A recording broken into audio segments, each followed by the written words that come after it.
Hello, ladies and gentlemen, and welcome to Witter Field for the fifth meeting between the Rockford Rivets and the Wisconsin Rapids Rafters, the third meeting in the home of the Wisconsin Rapids Rafters, Witter Field, right here in the heart of the state of Wisconsin. These two teams have 4 straight games against each other in a very critical time of the year. Nobody is eliminated from playoff contention yet, and the second half race is heating up, and so is the overall standings race. For the Wisconsin Rapids Raptors, they find themselves tied for third place in the second half standings of the South Division, 1.5 games behind Kenosha, and only 1 game behind Fond du Lac, who is at 12-8. They're tied with the Madison Mallards, who the Rockford Rivets defeated yesterday at Rivets Stadium. On the other hand, the Rockford Rivets, they're only a few games out of fourth place, 3 to be exact, behind Kenosha and this Wisconsin Rapids Raptors team. Why that is important is because the winner of the second half gets an automatic bid. However, if that winner is Madison, who won the first half, Fond du Lac, or Kalamazoo, who stand in these second and third spots, then it won't matter because they would have already clinched a playoff spot, and then it goes to the next best record, and there's a lot of teams in on that. Everybody remaining: Kenosha, Wisconsin Rapids, Lakeshore, Battle Creek, the Wisconsin Woodchucks, the Rockford Rivets, and even the Green Bay Bullfrogs are sniffing their way into that playoff picture. The starting pitcher today for the Wisconsin Rapids Rafters wears the number 30, stands 6'1", 180 pounds, out of Birmingham Southern. It's Jake Cook, Oxford, Alabama native. 1-6 record on the year, 6.17 ERA. His first pitch to Cade Bunnell hits the strike zone, called strike, count goes 0-1. 9 games started on the year for the Birmingham Southern right-hander. 31 strikeouts, 15 walks. That one's going to hit the edge of the strike zone, and now, after 2 called strikes, Cade Bunnell, who's leading us off, is behind 0-2. The opposing batting average against Cook is .327. Opposing on-base percentage, .389. And now he shakes off a couple pitches and throws that one inside for the first ball of the evening. Count goes 1-2. His worst outing was on June 27th against the very good Kalamazoo Growlers squad that put up 9 earned runs on him, 10 runs total in 4 innings. Another inside pitch, called ball. Count goes 2-2 now. He'll face a lineup led off by Cade Bunnell, batting it in the 1 spot, but playing second base. Parker Kelly, third base, will bat second. Parker Bates will bat third. That one swung on, fouled back by Bunnell. Cole 4, Vanderwall 5 and DHing. Michaels, the catcher, will bat 6. Jimmy Day makes his debut, playing first base and batting 7. Zach Segal is 8th, and Brennan Reback will round us out. That one is hitting to fair territory, down for a base hit. So a leadoff single by Cade Bunnell after falling behind 0-2. Works his way back in, finds a pitch he can hit to the opposite side of the field, and he's on first with no outs. Now Parker Kelly makes his way up.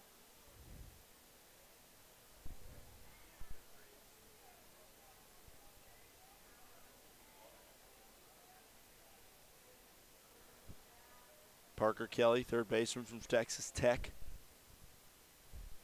Been really good playing third this year. Sees a pitch go outside. Count goes 1-0. Velocity we're seeing right now on the fastball, upper 80s. For Jake Cook, that last one was 87. Here's the 1-0. Pickoff attempt over to first base, unsuccessful. Cade Bunnell slides back in. Count stays 1-0 with no outs here.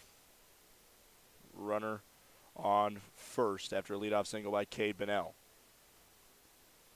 That one will hit the edge of the strike zone. Called strike. Count goes 1-1 now. Home plate umpires Pat Crowley. Over at first base, it's Kyle Peters. And over at third base is Gavin Oakley. So after the Rivets just had to overcome the difficulties of working with the two-man crew just because of the lack of eyes everywhere on the field.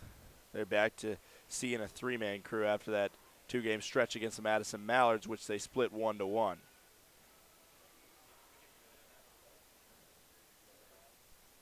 Speaking of 1-1, here's the 1-1 pitch, fouled back.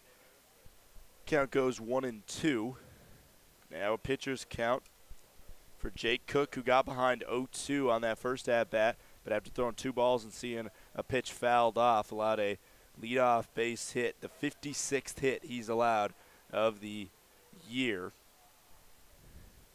in 39 1/3 innings pitched.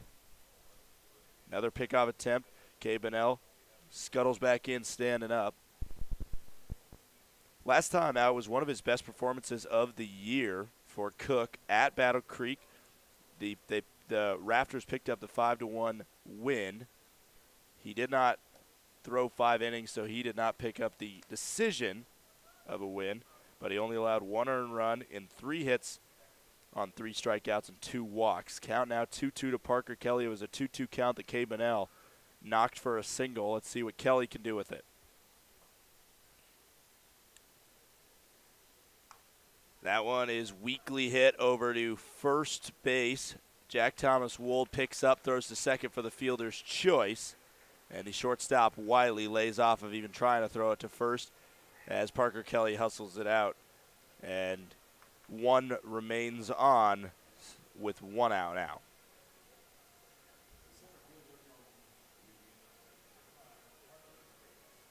Parker Bates makes his way up now playing center field. The defense behind Cook today. In the outfield, Schmidt, Wofford, and Malik. The infield's made up of Fedgie Johnson, Wiley, Carlino, and Jack Thomas Wold. And Duvall is the catcher behind the plate, catching the pitches from Cook. First pitch there goes off the outside of the plate for Parker Bates, the lefty out of Louisiana Tech, playing center field for the Rockford Rivets. Rivets sporting the ash gray uniforms from head to the upper calves there, where the stirrups take it all the way to the shoes. That one hits the strike zone. Count goes 1-1. On the other side, it's the white home unis with the cranberry red sleeves for the Wisconsin Rapids Rafters. The 1-1 to Bates, excuse me. Misses. Count goes 2-1.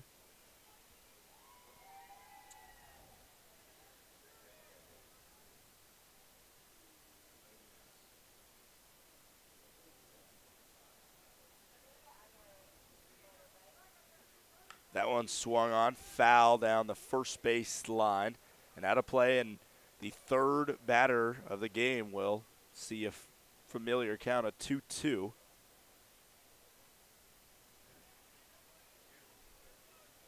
Both of the first 2 batters were able to hit the ball into fair territory on 2-2 pitches. 1 for a hit, 1 for a fielder's choice. This one goes high, and count will be pushed full. Jake Cook, 16 pitches already in this first inning, only 1 out. All the batters really taking their time, being patient against Cook, who has had some good outings, had some bad outings, had a lot of kind of medium outings that the bats haven't been able to come through for him. Before the last game where he didn't pick up a decision, he had 4 straight losses, and you better get used to that, because when Jimmy Burnett comes up, Jimmy Burnett is on a 4-game losing streak right now as a pitcher as well. So both these pitchers have had their struggles, but as that one's hit weakly up the middle, it's going to get by the second baseman, Carlino, by just a hair there. And it will be a single for Parker Bates, so 2 on with 1 out now. And a patient at bat from the Louisiana Tech Bulldog puts the Rivets in business early, and now Ryan Kuhl makes his way up.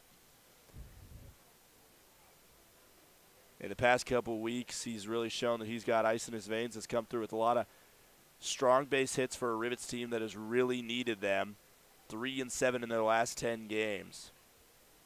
Ever since the midway point of the season, they've really been skidding, and that shows as they have the worst record in the South Division in the second half of the season. Time called by the umpire on the bases, Gavin Oakley over there. He wants to inspect the ball real quick.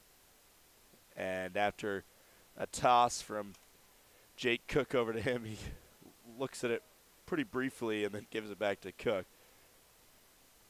So now Ryan Cole will see the first pitch. 16 ribbies, 238 batting average for Cole out of Notre Dame. First pitch swinging. That one will get by. Gets by Wiley at short. And Schmidt was all over it, throwing quick. So Parker Kelly holds at third as right away Brian Smith was waving him home. And then right when he touched third base, he put on the stop sign. So Kelly turned it around real quick. And now Jacob Vanderwall makes his way up first. That was a first pitch swinging from Ryan Cole. You don't usually see that from a guy who is usually a very patient batter. Draws a lot of walks, the second most on the Rivets team. But now Jacob Vanderwall. First pitch swinging from him. And count goes 0-1. One out, bases loaded here. Big opportunity for Vandy and the Rockford Rivets to strike early on a Wisconsin Rafters team that has shown in the second half of the season that they can ball. There's a swing and a miss, and now the count is 0-2. And really all Vandy needs to do is float one into the outfield, and Kelly should be able to score from third base. On the other hand, a strikeout here would take every sacrifice opportunity out of it.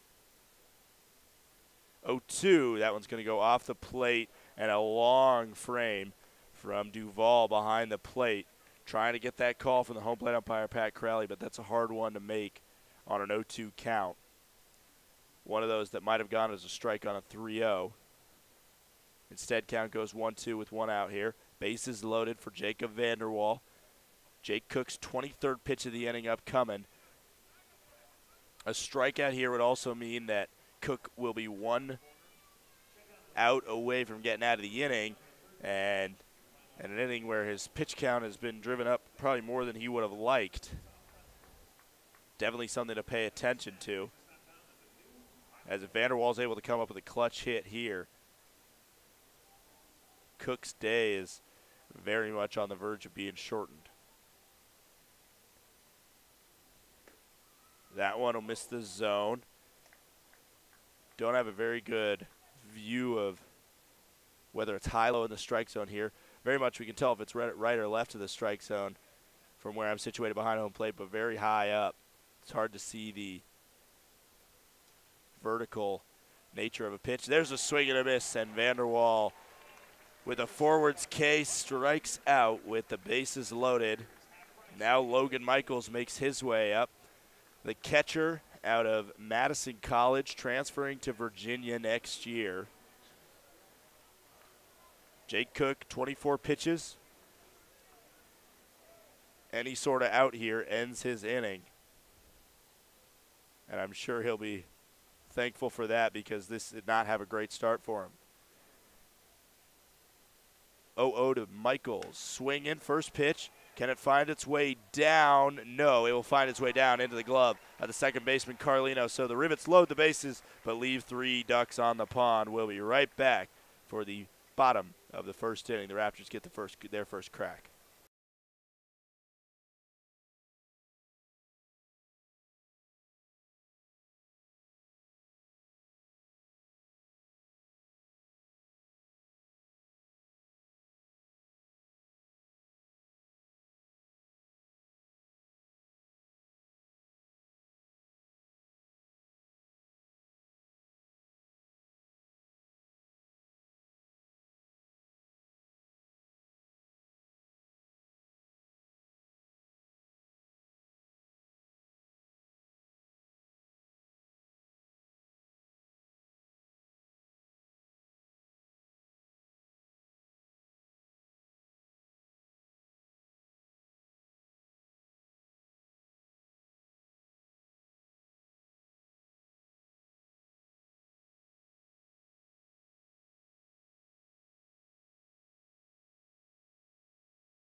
The Rockford Rivets starting pitcher today will be Jimmy Flo, number 20, Jimmy Burnett. On the mound, 6'2", 190-pound freshman out of Illinois, Chicago native, 0-4 record, 4 straight losses. All of them starts for him. First pitch swinging, and Brennan Reback out there battling the sun makes the catch on Brody Wofford's fly out there for out number 1. Alex Fedgy Johnson making his way up now, one of the top names, no doubt, in the Northwoods League. He's new to this, fairly new to this Rafters team, as he sees the first pitch outside. Count goes 1-0 for Fedgy Johnson, Davidson College sophomore out of Minneapolis, Minnesota. He just showed up after the Rockford Rivets, about a week after the Rockford Rivets last saw the Wisconsin Rapids Raptors. That pitch goes high. Count goes 2-0 now with 1 out. Struggled in his first couple series, but since then has really started to take off at home, and he's batting .313 with 4 ribbies so far this year. Another pitch goes high, and now it's 3-0 for Fedgy Johnson. And I never really got to finish the intro for Jimmy Burnett as that one hits the strike zone. Count goes 3-1. One of the struggles for Jimmy Burnett has been the fact that he's walked a little bit too many batters. 33 walks to only 25 strikeouts for him. 1 save on the year as well. That was up in Wausau, and he gets his 34th walk of the year there, as Fedgy Johnson will be able to scamper to first base now. Last outing for Jimmy Burnett, he picked up the loss last Sunday in a 6-0 loss to Kenosha. He allowed 2 earned runs, 4 runs total, 2 strikeouts and 2 walks. So he didn't really struggle with the walks that game, but I mean, the reason runs are scored against him a lot of times is because guys can get on base and they can punch him home when they need it. .461 on base percentage against him, only a .265 batting average, so it's not really getting hits. As a swing and a miss there from Ty Duvall puts him behind 0-1. It is just the fact that, you know, he didn't get a lot of work at Illinois this last year, being a freshman. And now shaking off a lot of rust early, and you can see him get better and better each game, and still walking more batters than he should. He knows that, and so does Brian Smith, the manager of the Rivets, as a check swing there is called a no-go. Count goes 1-1. Duvall batting in the 3 spot, playing catcher, bats from the left side. Throws with his right hand, obviously, as a catcher. Count goes 1-1. That one swung on, fouled back, and out of play.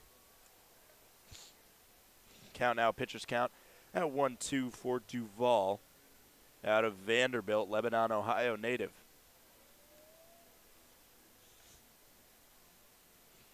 Duvall and Dunham, both catchers in the starting lineup. Dunham is the DH for the Rafters. Brings up an interesting point on the other side, is a swing and a miss there in the dirt, is a strikeout for Jimmy Burnett. His first of the day. Jack Thomas Wold makes his way up now. Interesting to note that the Rockford Rivets are without a backup catcher. So as we look at the defensive alignment of Reback, Bates, Cole in the outfield, Kelly, Segal, Bunnell, and Day at the infield, and Logan Michaels behind the plate catching the pitches from Jimmy Burnett. One of those situations where you really don't hope that there is some sort of injury or weird situation where Logan Michaels would have to leave the game, because the Rivets really don't have a backup plan in terms of catcher after Wyatt Mascarell picked up a concussion yesterday in the game against the Madison Mallets after taking a foul ball to the head. And so he's out at least a week. And Logan Michaels right now, the only catcher making the trip up to Wisconsin Rapids. And sort of a myriad of just different things that took catchers out of it. Matt Cox was taken off the team as that one's grounded to Kay Bunnell at second, who flips to Zach Segal for the fielder's choice. I'll finish my thought after the commercial break. We'll be right back.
First pitch by Jimmy Day is swung on and right into the glove of the center fielder Wofford on a high fly ball. You can expect to see Jimmy Day back later, and you never know. It's kind of been a tradition with the Rockford Rivets thus far is a little new guy magic.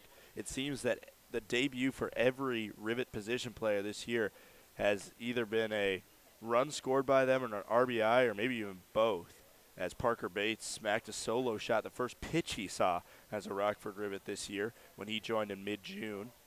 That one swung on and missed. Count now even at 1-1 for Zach Segal, the Stanford infielder.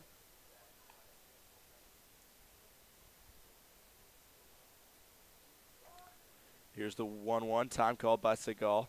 So Cook will have to pull out of his wind up and throw there.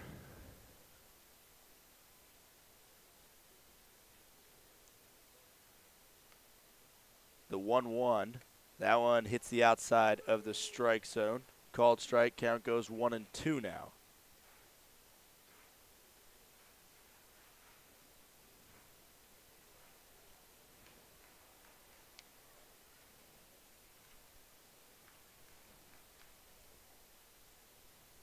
That pitch by Cook goes outside. Count goes even now, 2-2.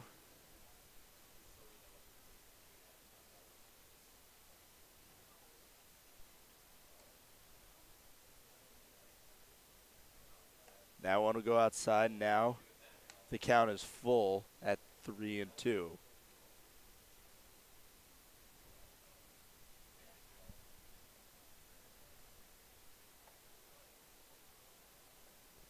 Segal steps out as he calls time there. He's going to take a second. Count is full right now at 3-2.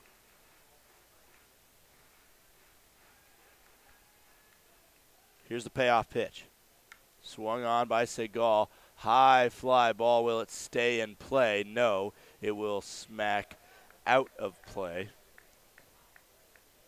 And the count will stay at 3-2.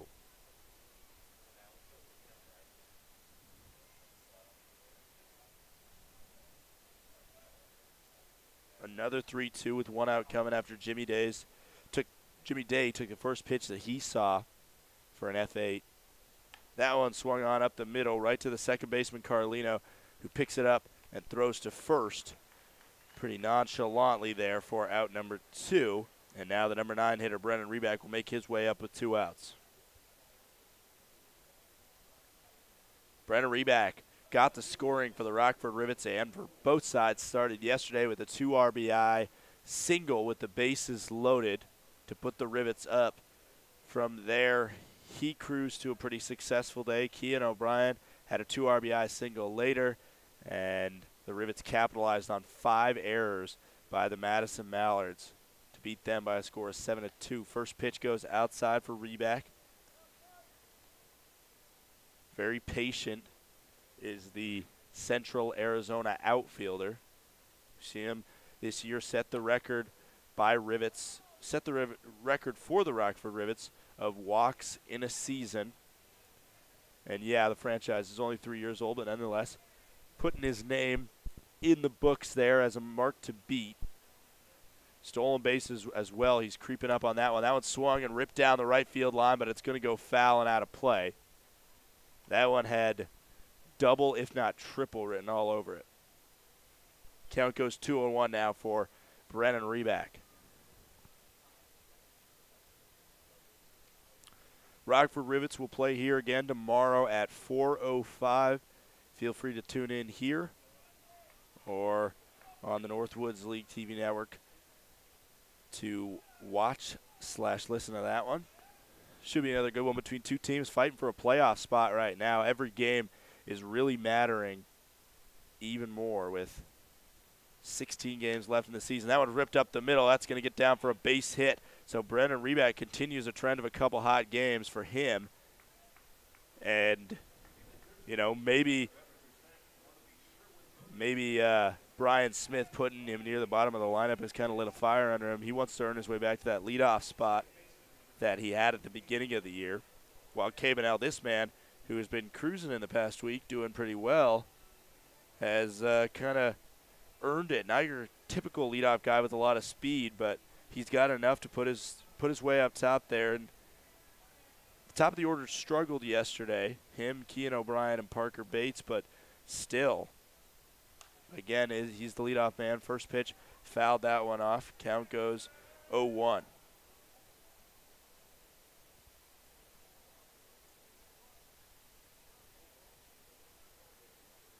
Brennan Reback, a man to watch over there on first base right now. I would not be surprised at all if he tried to snag a bag here, as Cook is well aware of it and throws a pickoff attempt over there. But Reback's back in, standing up. 25 stolen bases on the year is the count for Brennan Reback. 2 away from tying the Rockford Rivets single season record, as that one swung and again goes the opposite way and foul. 2 away from tying the single season record for Rivets of 27. And obviously 3 away from breaking it as well. For Reback, he's starting in left field tonight. We've seen him start in center and left, never in right. Another 0-2 to K. Bunnell is delayed because of another pickoff attempt over to Brennan Reback. 40th pitch of the day coming from Jake Cook when it's finally thrown to K. Bunnell, who's 1 for 1. He had a single to left field in the first inning. That one's going to go outside. Bunnell will buy himself another pitch. Count goes 1-2. This Rivets team was littered with Indiana Hoosiers only a week and a half ago, but after Pat Leffler had to leave to injury, left because of injury, and K. Bunnell, another single there. That one's going to find its way into left field as well. So 2 opposite side of the field hits for K. Bunnell already today, and 2 are on with 2 outs now. What I was saying, a week and a half ago, there was 3 Indiana Hoosiers on this team. Pat Leffler, the Rivets leader in home runs, had to leave because of bone spurs. And Justin Walker made a personal decision after the All-Star break to leave as well. So all of a sudden, Cade Bunnell's the only Hoosier left standing. And now he's standing over there on first base with Parker Kelly up to the plate. First pitch is inside for a ball. That count goes 1-0.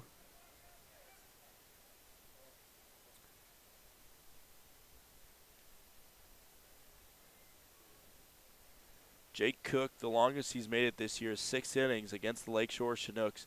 Didn't allow an earned run in that. Did allow 2 runs over there at Capco Park, as that one's a big swing and a miss from Parker Kelly. Count goes even at 1-1.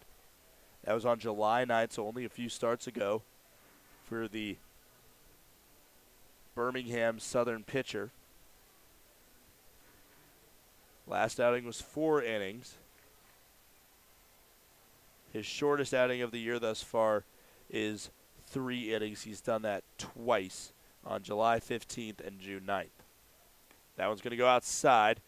A little bit of a pump fake from Duvall there over to first base, trying to keep Cade Bunnell close there. As with 2 outs, any sort of contact, these runners will be going, and you got to think that Brennan Reback on a base hit here, if there's a stop sign put up by Brian Smith, which I don't think he will, he's going to blow by it. Outside, count now 3-1 for Parker Kelly. Hitter's count for him. Let's see what he does with it.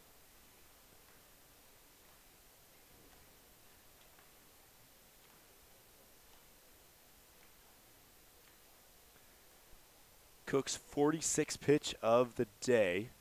Here it is. That one's inside and high, and that'll be a walk for Parker Kelly. Now a fellow Parker making his way up, Parker Bates.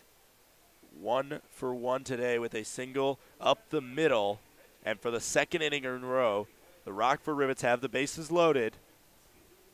Let's see what they can do with it this time. Last time they came up short When the bases got loaded, it was a strikeout by Jacob Vanderwall and a flyout by Logan Michaels that ended the inning. Parker Bates here with a base hit. Should be able to bring, or will bring, one home, if not two. Reback on third, reach with a single. Cade Bunnell on second, reach with the single as the first pitch goes outside. And Parker Kelly on first, reach with a walk. All of that coming with 2 outs. This is the 3-batter Parker Bates, and this is why you put such a talented guy at the 9 spot, so you can get opportunities like this with your 3-man Parker Bates up.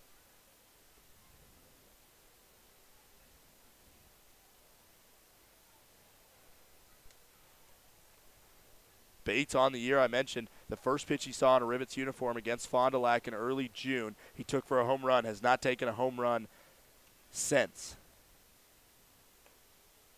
Correction. He did take one to the opposite side of the field in Kalamazoo on a solo shot.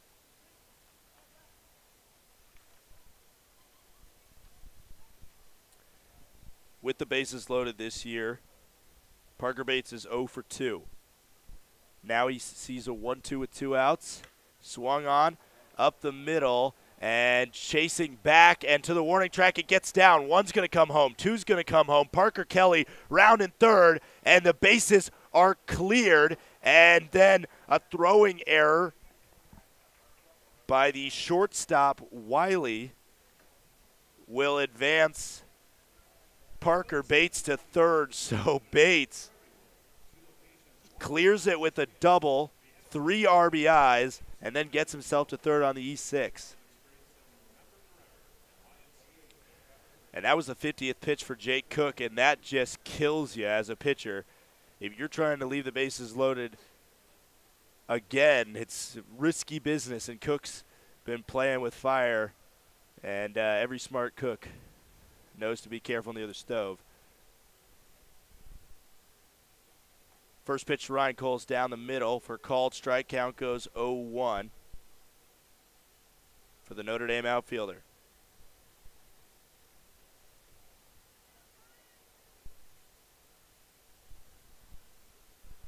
That one swung on. That one might get down in the gap, and it will. And it will get into the glove. Good hustle by Malik, but Ryan Cole slides into second, so he's got an RBI double as well. Ryan Cool makes it 4-0 with a clutch double there. And really, that was one where probably wouldn't have been a double for a lot of guys, but he hustles it out there and finds his way to second on a perfectly hit ball.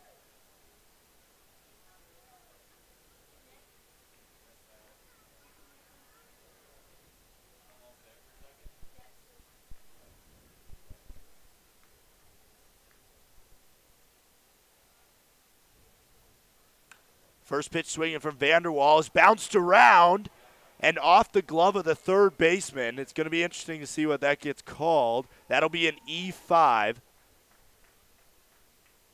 And Vanderwall looks immediately up at the scoreboard to see what it's called.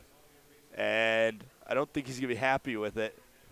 But it was right in the glove of the third baseman, Fedgie Johnson.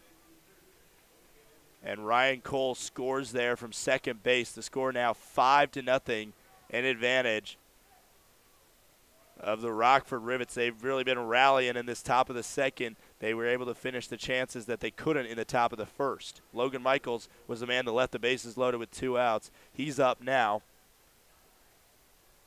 with the man on first.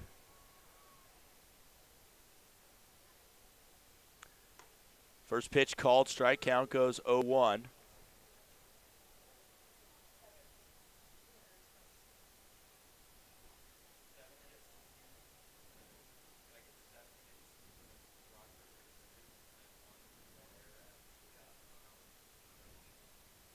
That one's going to miss the zone. Count will go 1-1 now.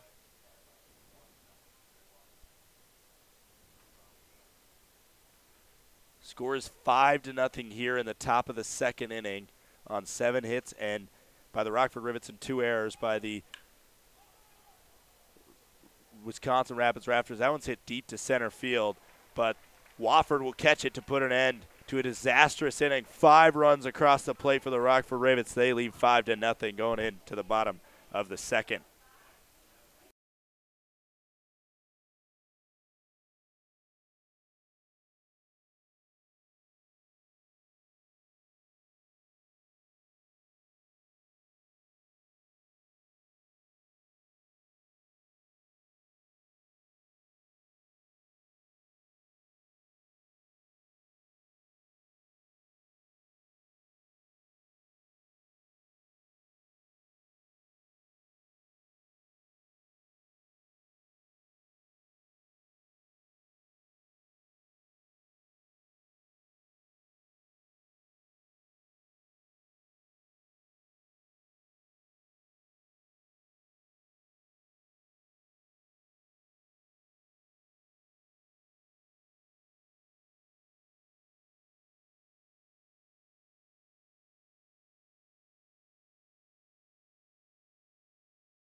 Back here for the first chance for the Rafters to respond after a pretty disastrous top of the second there. Some tough errors result in 5 runs coming across the board. Only 2 of them will go down as earned, as that one misses high and away from Jimmy Burnett to Jacob Dunham. He's had a long time to sit on the bench there, as it was a long top of the second there. All of that coming with 2 outs as well. And that one will hit the strike zone. Count goes even 1-1 now for Jacob Dunham. Never got a chance to tell you the Raptors starting lineup today. Wofford leads us off. Edgy Johnson batting second. Duvall 3. Jack Thomas Wold 4. Dunham 5. Malik 6. And Carlino Schmidt and Wiley round out the order. That ball missed outside. Count goes 2-1. Defensive alignment, I already mentioned it, but Reback, Bates, Cole in the outfield, Kelly, Segal, Bennell, and Day in the infield, and Logan Michaels behind the plate.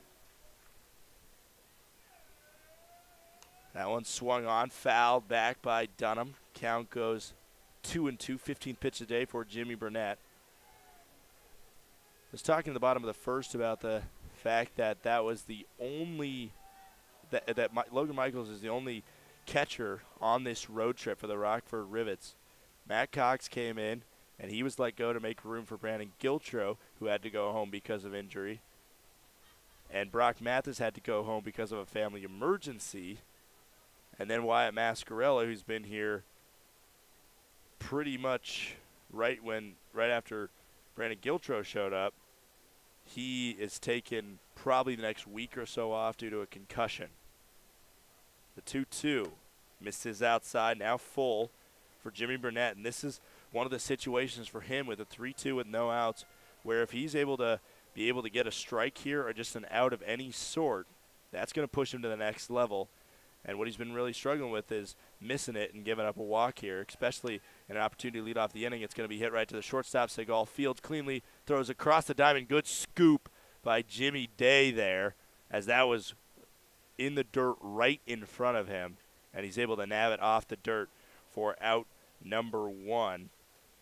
And I think the thing for Jimmy Burnett is what he tries to do a little too often is try and paint the corners on those 3-2 counts, and that's what gets him into trouble, because if he misses or if he doesn't get the call, it turns out as a walk instead of, just putting a pitch in the zone and letting the batter get themselves out. That one goes high to Mitch Malik now.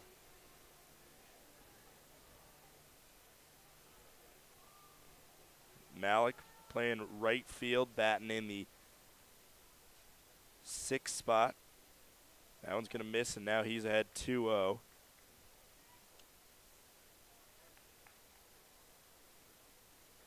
Malik on the year, 286 batting average. This is his 50th game played.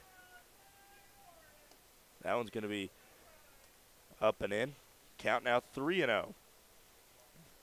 Second batter of the first inning for the Rafters. Walked on a 4-pitch walk. And now if we see a ball here, it might be the same thing.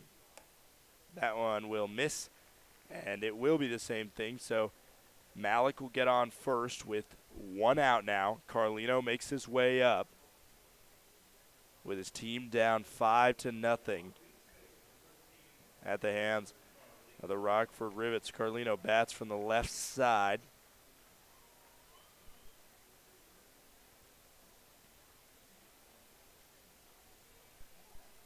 Jimmy Burnett, he's seen 6 batters today. Nobody's gotten a hit off him yet, but 2 have walked, and that's the reason why his on-base percentage is so high, because when you look at it, a lot of the times he's not allowing a ton of hits, but the on-base percentage against him today, even after allowing no hits, is .333. Now Carlino behind 0-1 with 1 out. 185 batting average, 2 ribbies on the year for Carlino. Another newbie to the team that the Rivets have not seen yet. That one's going to be inside. Count goes 1-1. Runner on first is Mitch Malik. 1-1 with 1 out coming to Victor Carlino from Jimmy Burnett. The Rivets lead the Rafters 5-0 here. Rivets trying to put together their first win streak in what seems like forever. That one missed outside. Count goes 2-1 now.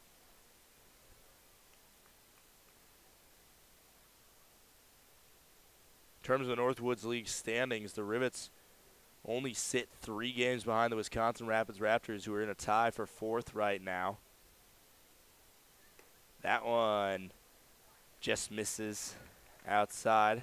Count goes 3-1 now. Burnett's on the verge of walking the first 2 out of the first 3 batters of the inning.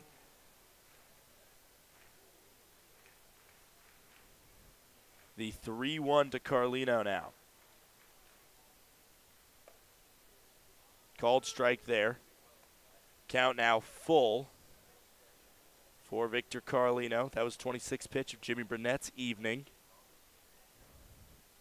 Rivets, a 3-7 record in their last 10 games. Yeah, it doesn't look very good, but at the same time, if you've been following the Rivets the past couple weeks, 3-7 in the last 10 is much better than 1-9, which is what it seemed like most of the time it's been. That one fouled off. Count stays at 3-2 after Malik was running there, but has to make the run back on the foul ball.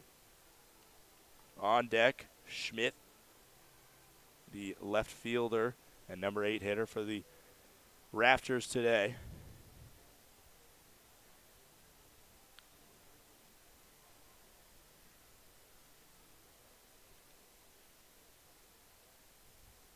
The 3-2. That one swung on, fouled back and off the toe of Logan Michaels, and this is what I was talking about as he comes up very gingerly there. If you're Brian Smith or anybody on the Rivets team, this is the last thing you want to see is your catcher come up gingerly, because you don't have another option, and Brian Smith runs out there to go hold the shoulder of Logan Michaels. And I can only imagine how that conversation's going. He's probably going to need to be in a body bag to come out of this ball game. because really sometimes when one of the other catchers didn't want to take the bullpen pitches, it was Pat Leffler, the man who would step into the bullpen and catch for pitchers warming up. But now Pat Leffler, I mentioned, he has gone home due to injury. And now a pickoff attempt over to first, and he'll be caught pretty easily there as the throw over to Jimmy Day sent Malik running. And then Jimmy Day snags it and right away throws it over to second base where Malik is tagged out by quite a mile. Wasn't even going to try and turn that one into a pickle, so he's caught stealing. And another 3-2 pitch coming to Carlino. Burnett can get out of it. Can get out of this inning with a strike right here. It will be fouled up. There's a lot of foul territory here, but not that much. It'll go out of play. Another payoff pitch coming from Burnett to Carlino. 30th of the day for Jimmy Burnett. 30th pitch, that is, not 30th payoff pitch. 3-2 coming with 2 outs. And swung on, hit pretty weakly to Cade Bonnell, who will field it and throw for a 4-3 ground out to end the inning. The Rivets lead the Rafters at the end of the second, 5-0.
Jimmy Day leads us off here. He sees the ball to start off his at-bat. Count goes 1-0. He took the first pitch to center field for an out, and he took the first pitch he saw for an out, and he saw a ball, and that one he cracked for a base hit. His first hit as a Rockford Rivet, and the first hit in the Northwoods League for the young man out of Evansville.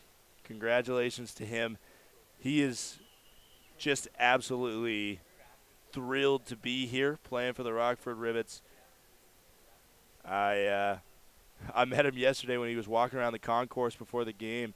He's playing the Midwest League, which is a lower level summer collegiate league than the Northwoods League. It's in the Chicago area. He was playing for the Joliet Generals, and you could just tell he was kind of in awe that he even got the call to come here, and introducing himself to game day staff, introducing himself to me as that one's hit weakly to the other side of the infield, but in a perfect spot where it'll go down as a hit.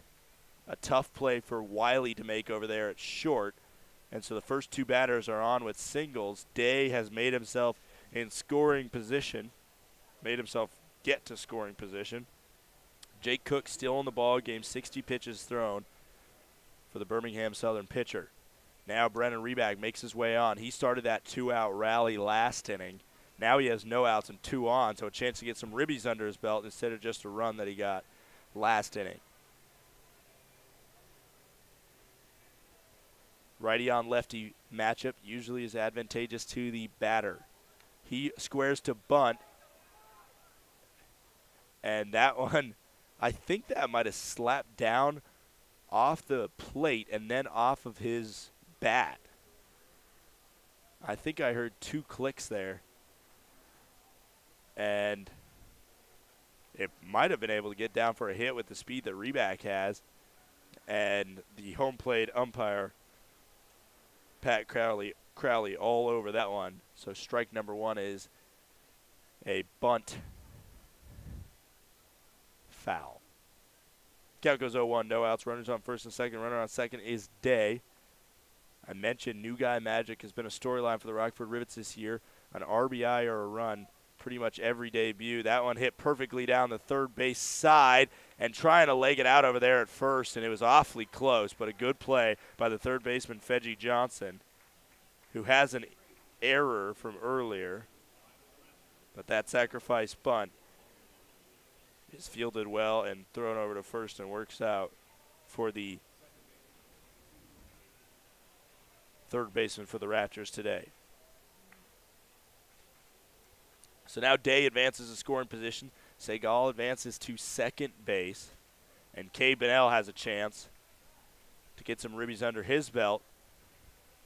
With 1 out here, a fly ball should score Day from third. Still unsure of the speed that Day has. Haven't really seen it all, as that one goes outside for ball 1 for Cade Bonnell. 2 for 2 already today with 2 singles to the opposite side of the field. And now Wiley, you can kind of see he's changed where he's been standing due to the fact that Cade Bonnell has hit 2 hits there. Farther left and a little bit farther back. That one swung on, and that one's going to be to the right side of the field and over the head of the right fielder, Malik. One will come home, so Day scores in his debut, and it'll be a stand-up double, 2 RBIs for Cade Bonnell. He's 3 for 3 on the day, and the Rivets take a 7-0 lead now. And it was a little bit of a misjudgment by Mitch Malik in right field. But a 2 RBI double by Cade Bonnell just sneaks over the head of Malik. And now 7-0 on 10 hits by the Rockford Rivets.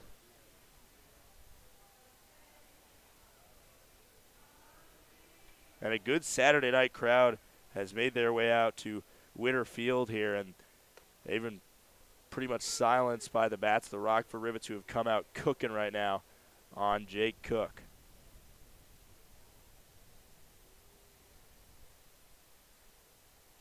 (0-1) as that one hits the inside of the strike zone for Parker Kelly. 1 out, runner on second. That one's going to be way inside. Count goes 1-1 for the Texas Tech infielder playing third base today for the Rivets. 0 for 1 today, but did walk his last time up to keep the 2-out rally going. And honestly, it didn't really start until after he walked. And that's when Parker Bates had that bases clearing triple. And a big swing and a miss there from Parker Kelly. He's behind 1-2.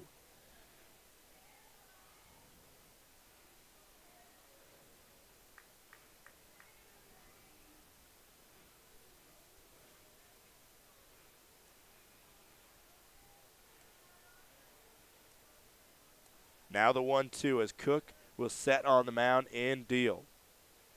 Swung on to second base, and a successful 4-3 ground out, but with 1 out, Cade Bonnell advances to third, so Kelly does get the advance with a runner. Now Parker Bates, who's already was the 3 RBI hero, has a chance to maybe make it 4 on the night if he gets a base hit here.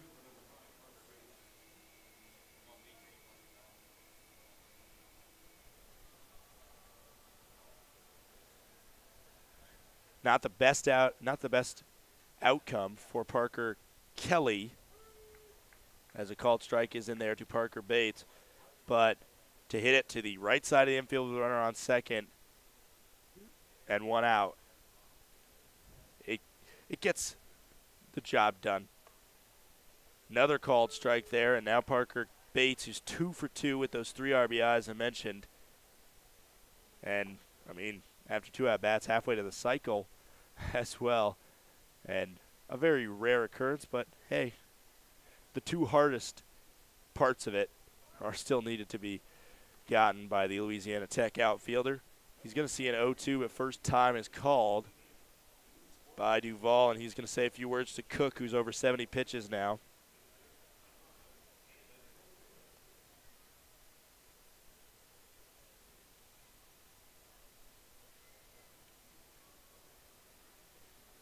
Duvall sets behind the plate after a brief conversation with Cook. A strike here will retire the side. And it'll be swung on and looks like a playable ball in center field for Wofford, and it is. So Cook gets out of the inning, but 2 more come across for the Rockford Rivets. They lead 7-0 going into the bottom of the third.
Matt Schmidt will lead us off here. First pitch from Jimmy Burnett is a little bit wild. Gets by the glove of Logan Michaels. Matt Schmidt, this is just his first at-bat. Meanwhile, on the Rivets side, they've had a handful of batters that have already had 3 times to the plate. And that just shows the difference thus far this game. There's a strike in the zone. Count goes 1-1. Rivets lead the Wisconsin Rapids Rafters 7-0. 5 runs in the top of the second, 2 in the top of the third. And this is one of those games right now where, as that one swung on and a playable ball for Parker Kelly, and the throw to first on point for out number 1. So now 1 retired in the bottom of the third. That's a good thing that Jimmy Burnett's doing, is getting the first batter to go down, as Jordan Wiley makes his way up now. Number 9 batter. He's the final batter of the game to get his first at-bat.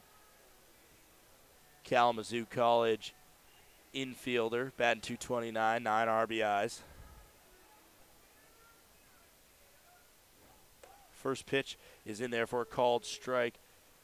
I was saying that if you're Craig Noto, you got to take a look at some point, and if this deficit stays the same for much longer or gets worse, how much do you want to throw your good arms out of the bullpen at it?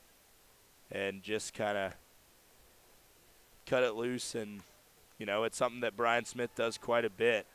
For example, when the Rivets fell behind 9-0 to the Kalamazoo Growlers in the top of the first inning over a month ago, he threw 3 position players that day, and the Rivets ended up losing 21-9, and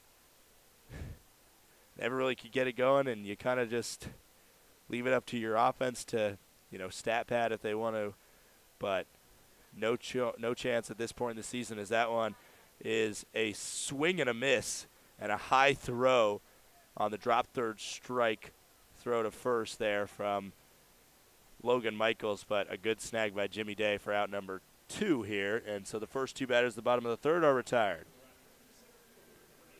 Now, the first Rafter to get his second plate appearance of the day is Brody Wofford. First time up, saw the first pitch, cracked it to left field for out number 1 of the bottom of the first inning. Now the first pitch he sees here goes low and in the dirt. Count goes 1-0 for Brody Wofford. Wofford out of Central Florida, batting .312, 8 home runs this year, 33 ribbies as well. That one's inside, now 2-0. It's the reason why Wofford was an all-star for this Rafters squad, playing in Kalamazoo last week. The only all-star for the Rockford Rivets, Cooper Kane, started a few days ago against the Mallards. Kind of struggled, but he was coming off of the start in the all-star game where he threw 1 inning and went 1-2-3 with a strikeout. There's a big swing and a miss from Wofford, trying to bring the Rafters back by himself right now with a heavy swing there. Count goes 2-1.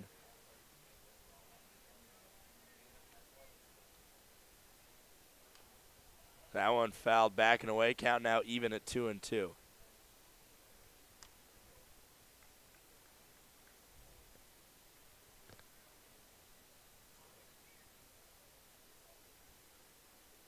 Ten hits for the Rivets already today, and 2 errors by the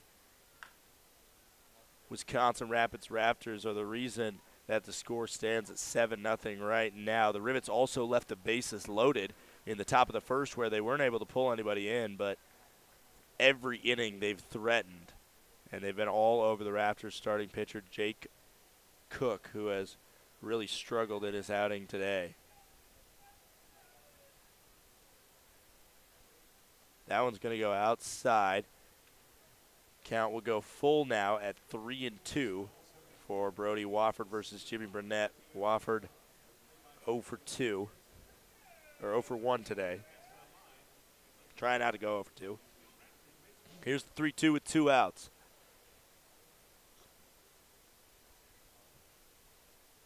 Swung on, fouled back, and out of play. Count stays 3-2.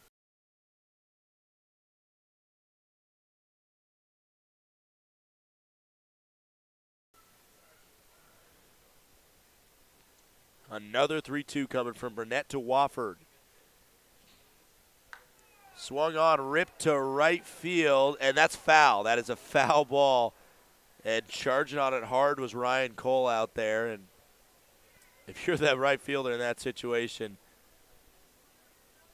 you just you charge on it and you grab it, and until somebody tells you to not throw it, you go through it as planned. Especially from his angle, probably didn't have a great view of where the line was, and it was definitely close enough where you just charge it hard and hope that it's foul pretty much. And lucky for the Rivets, it is, and that had double written all over it, and to right field, maybe even triple.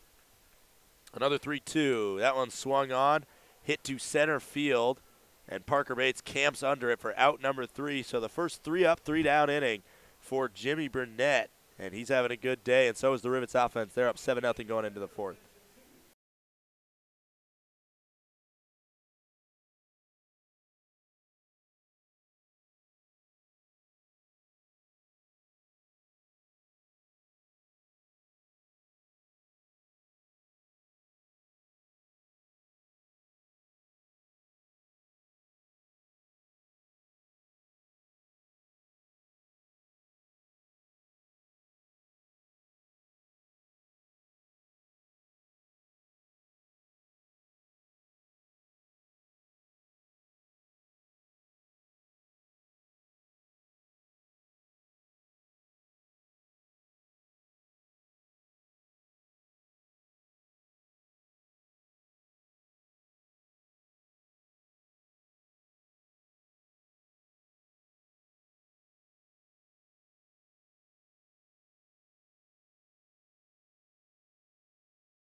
First pitch in there to Ryan Cole is a called strike by the home plate umpire, Pat Crowley. Count goes 0-1 for the Notre Dame outfielder.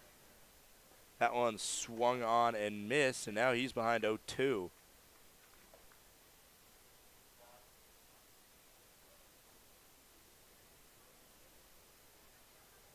This pitch misses the strike zone. A hard frame there from Duvall trying to get that call.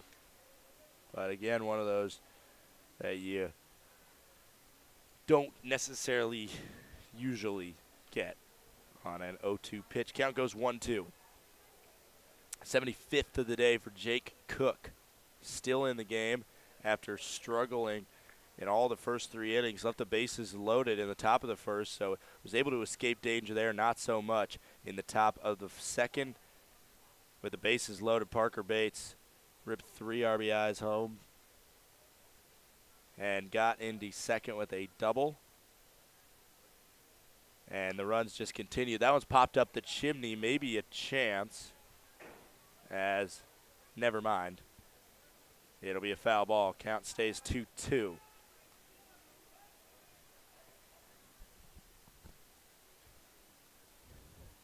.238 batting average from Ryan Cole. 1 home run was in Madison against the Mallards over the left field wall. 16 ribbies as well for Cole as that one goes high. Count now full. Jake Cook, one of those situations, if you're Craig Noda, the Wisconsin Rafters manager, you know, you kind of just let him stay in there, and if he can get his own ERA down, more power to him, as that one will be a fly out to center field. So the first batter is down, and now Vanderwall making his way up. 0 for 1, reached on an error his last time, or 0 for 2, excuse me, reached on an error his last time up by the shortstop, by the third baseman, Fedgie Johnson, his last time up. Here's the 0-0 with 1 out. First pitch swinging from Vanderwall. And missing. Count goes 0-1.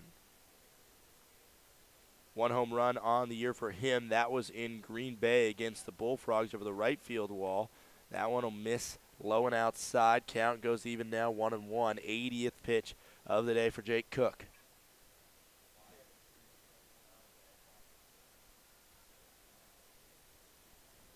The 1-1 with 1 out, nobody on here, top of the 4th inning. That one right down Main Street, called strike. Count goes to 1-2 now.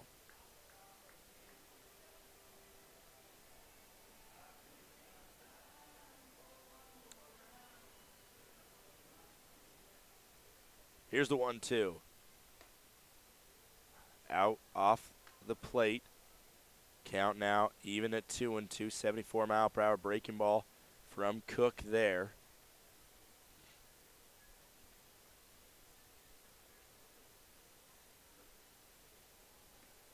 That one will miss low, and a long frame again by Duvall, really trying to get those calls, but for the most part has not been able to get them from home plate umpire Pat Crowley.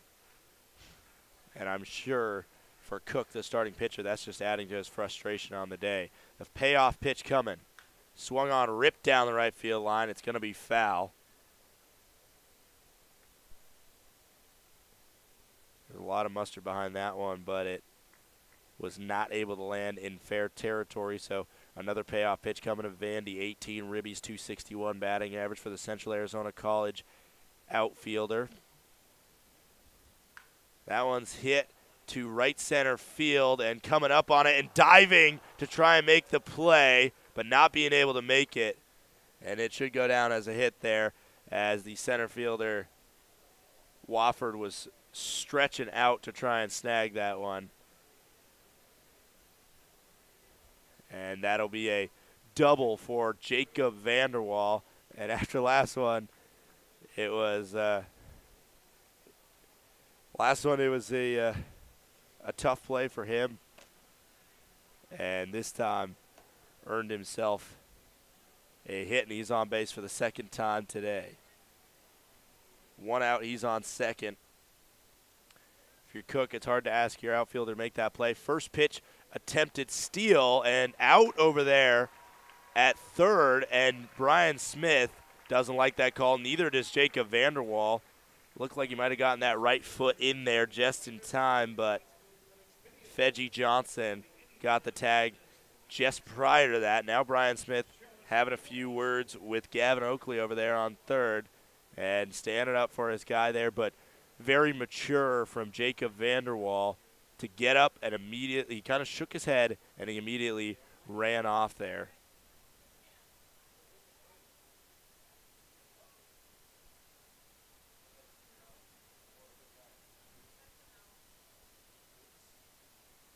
So that was the second out of the inning as he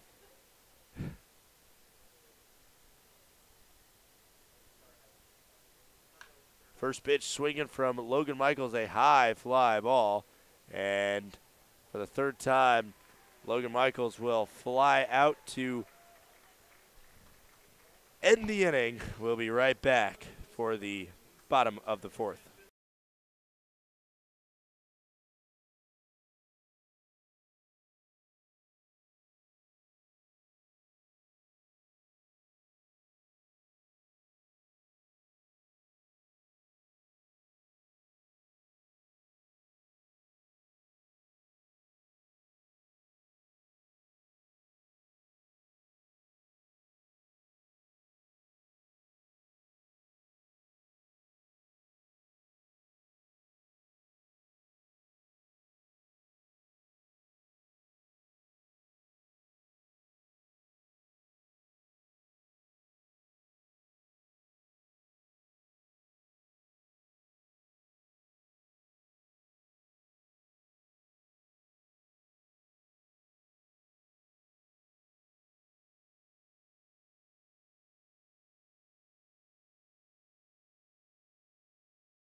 First pitch from Jimmy Burnett to Alex Fedgy Johnson. A good swing put on it by Fedgy Johnson, but it drifts just foul down the left field line.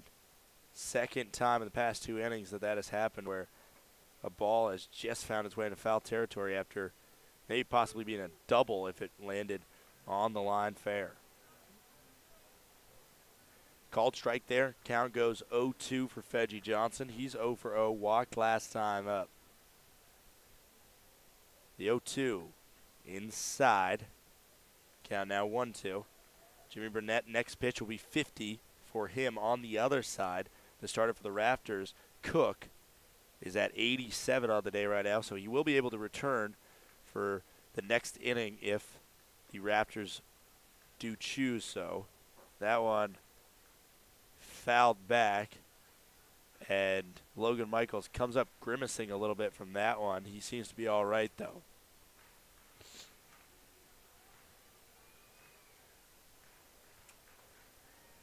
Wyatt Mascarello is going to end the season not playing any of the games in Wisconsin Rapids, despite being on the roster for both of them, as he rolled his ankle right before this series when the Rivets were playing in Wausau.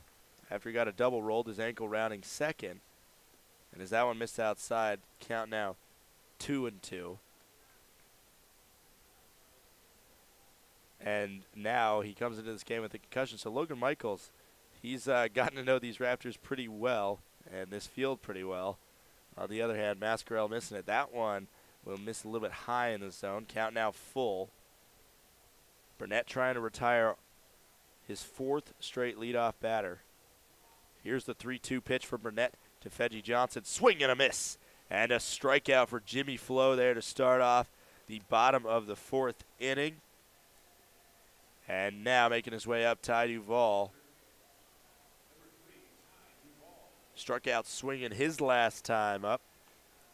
Pretty good line already for Jimmy Burnett, keeping the walks to a minimum for him at least. 2 on the day and 3 strikeouts as well. He's retired all the leadoff batters of all 4 innings he's pitched in thus far. And that's the kind of situation he wants to put himself in. That one hits the strike zone. Count goes 0-1 for Ty Duvall.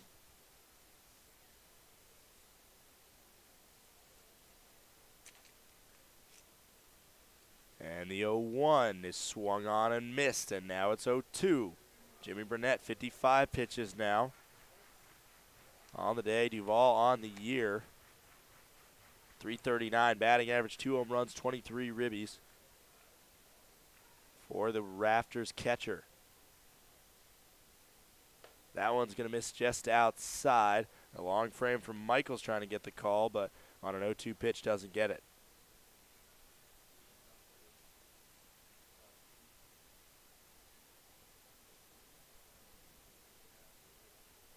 That one swung on, fouled back, and into the netting behind home plate. Bottom of the 4th inning here, 1 out, nobody on for the Wisconsin Rapids Rafters. And Ty Duvall at the plate now. The Rockford Rivets lead the Raptors 7-0. The 1-2 comes right at the strike zone again. And that one fouled back and out of play. Count will stay 1-2. So Burnett attacking the strike zone hard right now. And we haven't seen much of an answer from the Raptors pitchers. Up to this, or for the Raptors batters, excuse me, up to this point, the 1-2 with 1 out. That one will miss. Count will go even now at 2-2.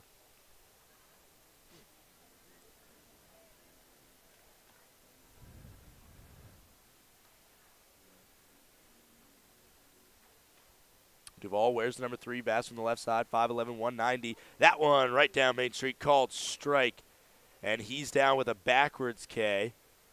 So now, if Burnett can take care of Jack Thomas Wold with the strikeout, that'll be a strikeout of the side for the Illinois pitcher.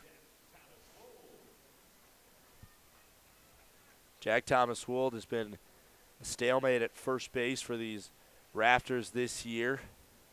The Rivets have seen him every time these guys have played this season.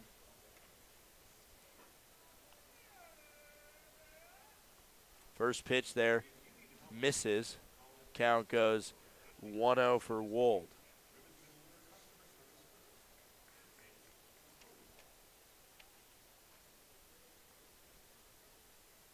For Wold, 48 games started at first base. All but 2 games he has been the starter there as he sees another one that misses outside.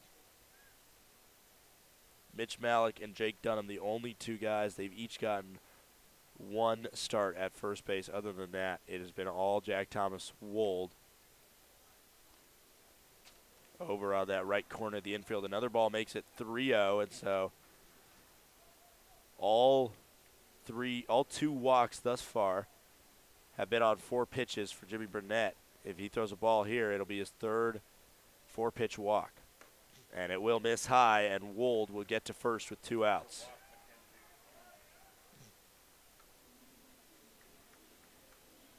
Logan Michaels going to come say a few words to Jimmy Burnett now, trying to get this figured out and get this final out of the bottom of the 4th inning. 64 pitches for the Illinois Southpaw, originally from Chicago.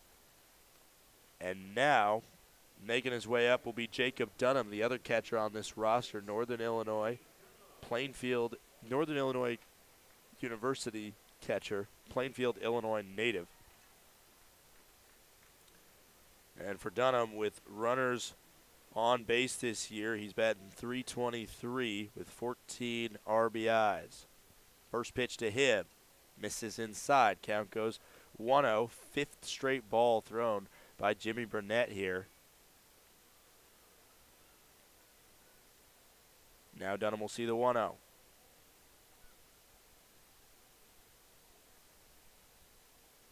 That one will miss outside for the righty Dunham. And Burnett's 66th pitch is his sixth straight ball.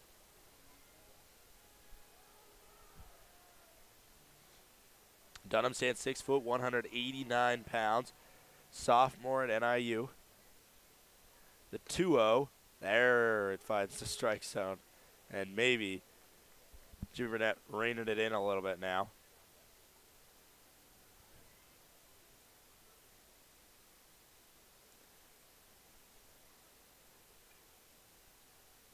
Here's the 2-1 with 2 outs.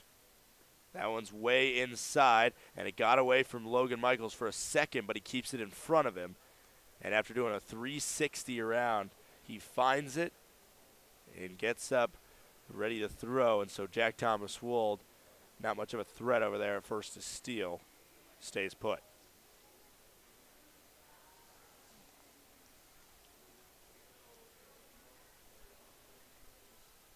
Wold, only one stolen base on the year for him. The 3-1 hit to the left side of the infield. Third baseman Kelly will field and throw to first for out number 3. Good defense by Parker Kelly, and he shows off the gun a little bit. We'll be right back. The Rivets lead 7-0 going into the 5th.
First pitch to Jimmy Day is a called strike in there. Count goes 0-1.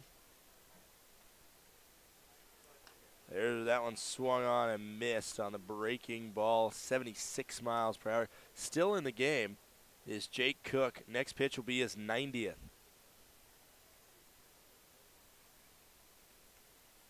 Here's the 0-2. That one swung on. Going to go to shallow right field. And made the catch, did the right fielder, Mitch Malik. Nice diving play by the right fielder for the Rafters today to rob the new Rivet, Jimmy Day, of a hit. So the first batter is retired here in the top of the fifth. So 90 pitches now for Jake Cook. Heck, if he gets through, as he throws a strike there to Zach Segal, if he gets through the next two batters or two outs in less than 10 pitches, who knows if we see him come back for the sixth inning of work. Pretty good job recovering from a couple struggles of innings there, as that one hits the strike zone there as well. He's coming right at these batters. 0-2 now for Zach Segal.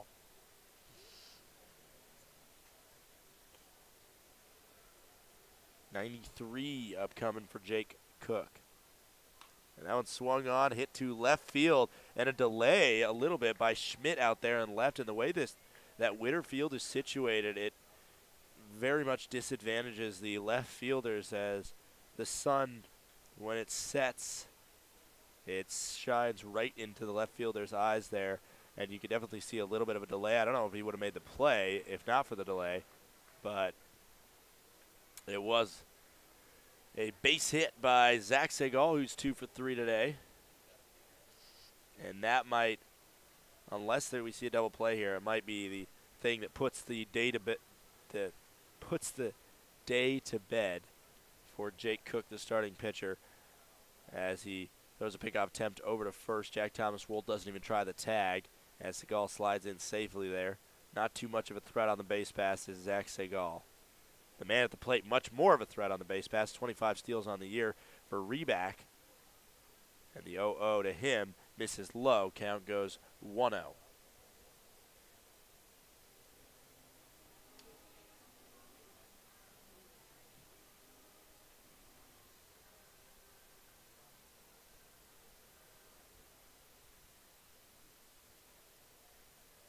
Here's the 1-0. Inside, the throw over to first, called out over there on a smart play by Duvall, the catcher. Zach Segal just took a little bit too much of a leadoff jump over there, and Duvall was all over it. The pitch was a ball.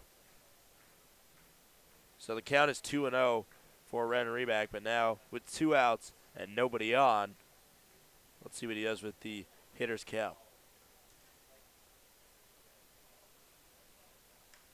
That one fouled off the upper thigh, I believe, of Brendan Reback there. Taking a second to walk it off. I believe it hit his left quad, basically. And he's grimacing a little bit. Perfect time for Duvall to go talk with Cook a little bit. Perfect time for us to tell you about the, not us, just me. Joe Byers not joining me today. But perfect time to tell you about the Northwoods League scoreboard. Battle Creek Green Bay playing a doubleheader. Battle Creek took the first one in 10 innings, 4-3.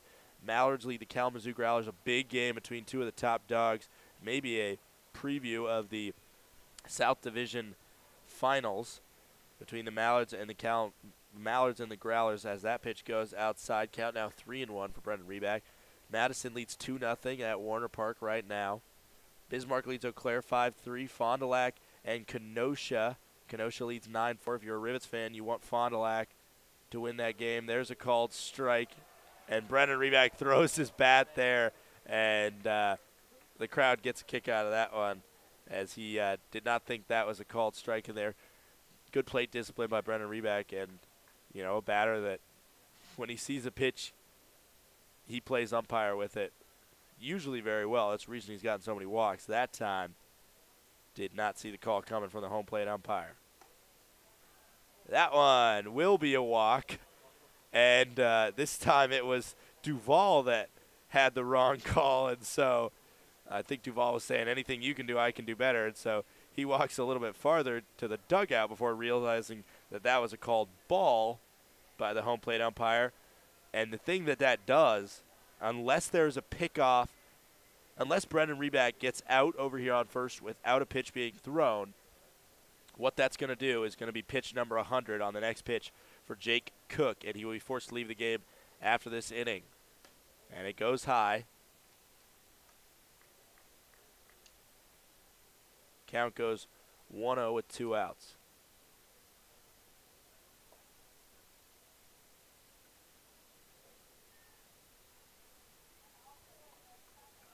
Now here's the 1-0. That one in the strike zone, called strike. Count goes even at 1-1.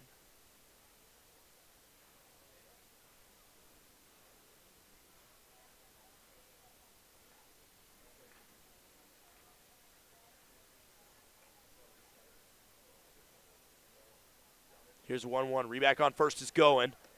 The throw is not in time. Safe on second. The 26th steal of the year, and it was awfully close. The crowd here does not like it. The pitch was high, so it's a called ball.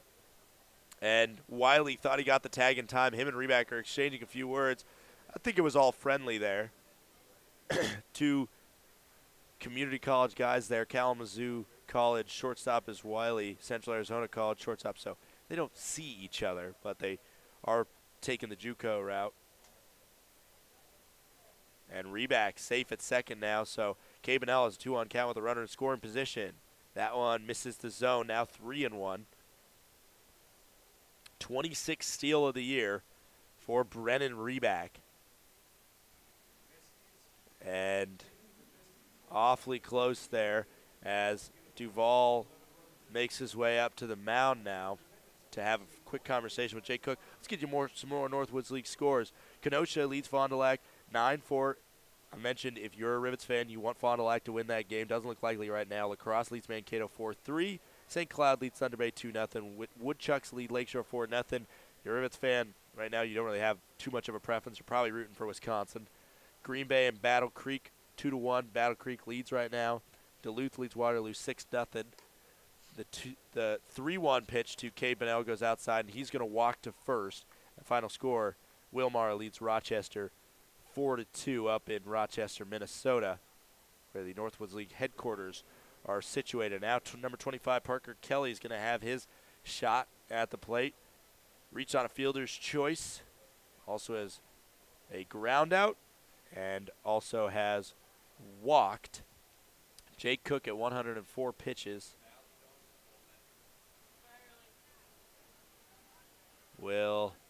Craig Noto will make the call to the bullpen now. And as the new pitcher comes in and warms up, we'll be right back. The Rivets have 2 on with 2 outs right now in the top of the 5th inning.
Chandler Brierly will be the new pitcher for the Wisconsin Rapids Rafters.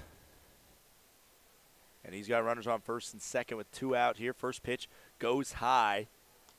And I'm sure a fair amount of his pitches go high because he starts pretty high. 6'7", 210 pounds, sophomore out of Stevens Institute of Technology.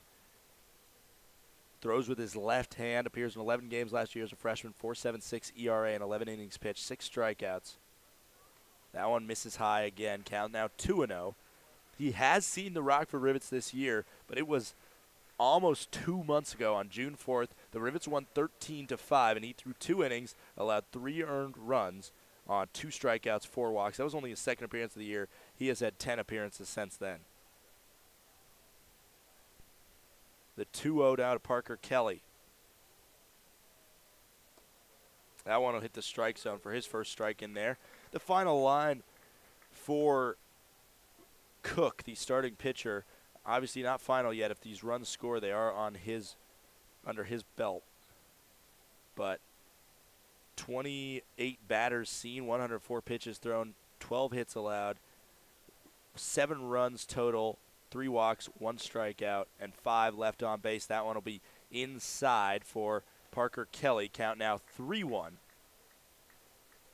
for Kelly. Last time in that top of the second rally, Kelly drew a critical walk to keep it going and load the bases for what would be Parker Bates' 2-out heroics to score all 3 runs on base. If he can get a ball here, he will do the exact same situation, and yes, he will. So he will draw a walk, and deja vu all over again as Parker Bates makes his way to the plate with 2 outs and the bases loaded.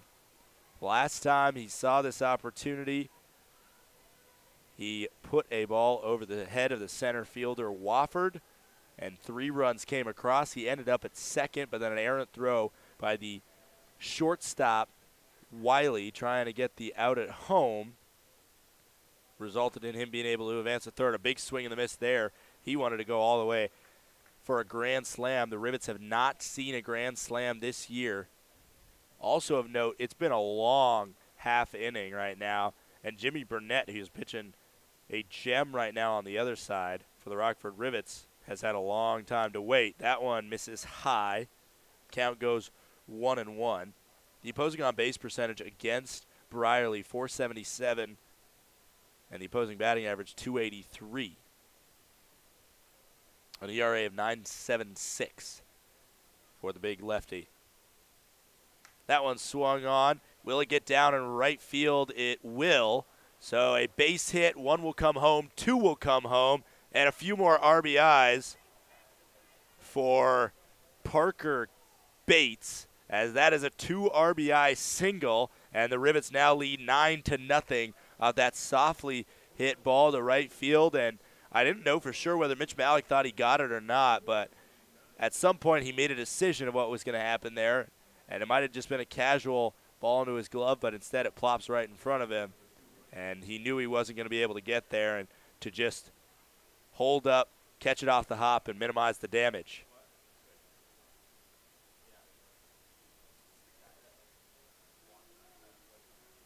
Now that pitch goes outside for Ryan Cole.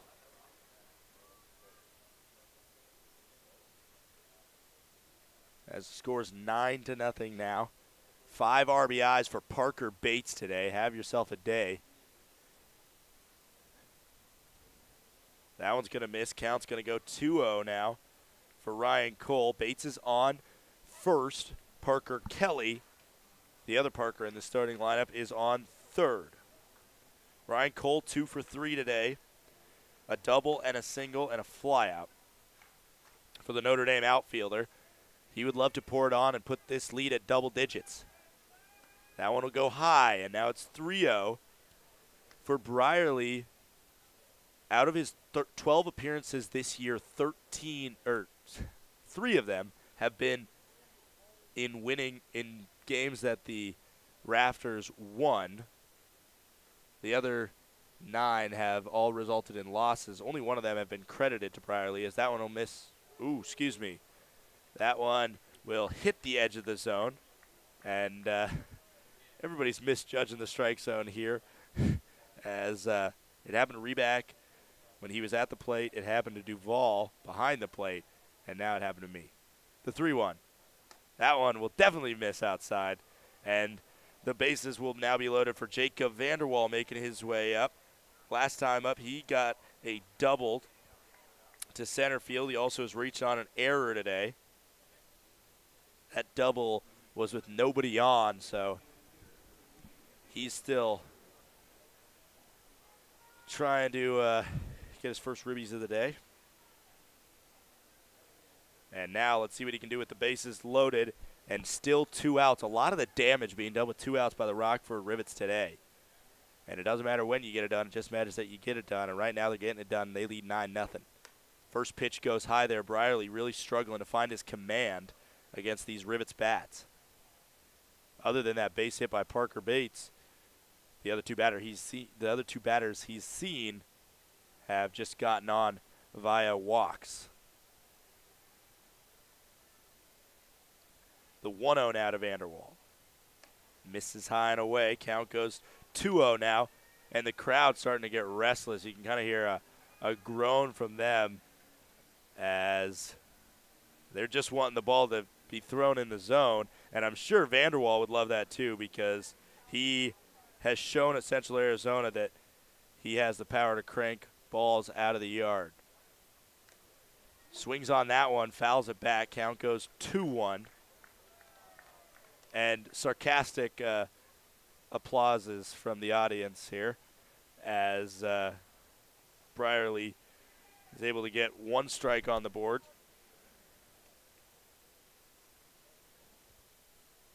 The 2-1 with 2 outs, bases loaded.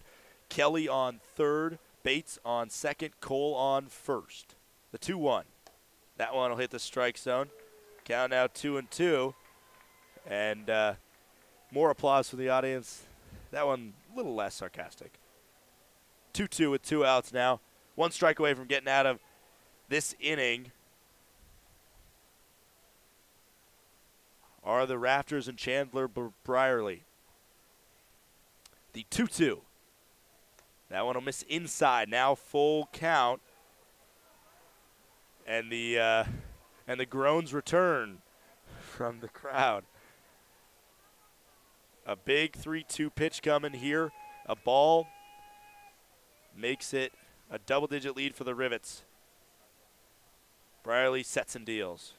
And that one is chin music for Vanderwall. And he did a little matrix dodge there. And as all the runners were going, it was enough for a walk, as he did avoid it, and he's all right. But you can kind of see a blown-away look on his face there. As now Logan Michaels will make his way up with the bases loaded 0 for 3. All 3 of his outs have been flyouts to end the inning. I'm sure he would not like that similar result, as 0 for 3, try not to go 0 for 4 is one thing, but all of them have been on the first couple pitches, and they've just been flyouts to the outfield. As the pitching coach for the Rafters comes out and talks with Brierly, you see kind of the dejected body language of the Rafters players. In center field, Brody Wofford taking a knee out there, something you rarely see in general, even though the time was called and play was completely dead as it was a mound visit. Just kind of the fact that the frustration from all these Rafters here, as they've just been not given an opportunity to make a lot of plays there in the outfield, and when they have, unfortunately, they've been on the wrong side of it. The 0-0. First pitch goes way high and away, almost a wild pitch there that could have scored Bates from third. Instead, it will be caught by Duvall, and frustrating as well if you're the catcher here. Trying to rein your pitchers in, and, you know, it's no doubt been frustrating. That one will hit the strike zone there. And, again, the frustrated crowd here letting Brierly know that he's had a rough outing. The 1-1 with 2 outs, bases loaded. Bates on third. That one's inside for a ball. Bates on third, Cole on second, Vanderwall on first. I've been trying to glance over at the Rivets bullpen to make sure that Jimmy Burnett is not warming up or anything over there, trying to reheat himself up. But as that one hits the edge of the strike zone, count, it goes 2-2. And the thing you think about, 3 runs have come across the board. There was a steal attempt by Brennan Reback at second base with 2 outs. That was awfully close, and I'm sure that's still kind of hanging in the mind. And that was one of those things that turns out to be a backbreaker if you're a Rafters fan, because you get that out, you're out of the inning. 3 runs don't come across, and Cook can finish that inning. That one swung on up the middle, weakly hit, and the play over there at second base is awfully close, but that time it goes the way of the Rafters. 3 more runs come across the board. The Rivets lead 10-0 going into the bottom of the 5th. Don't go anywhere.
First pitch to Mitch Malik is a ball.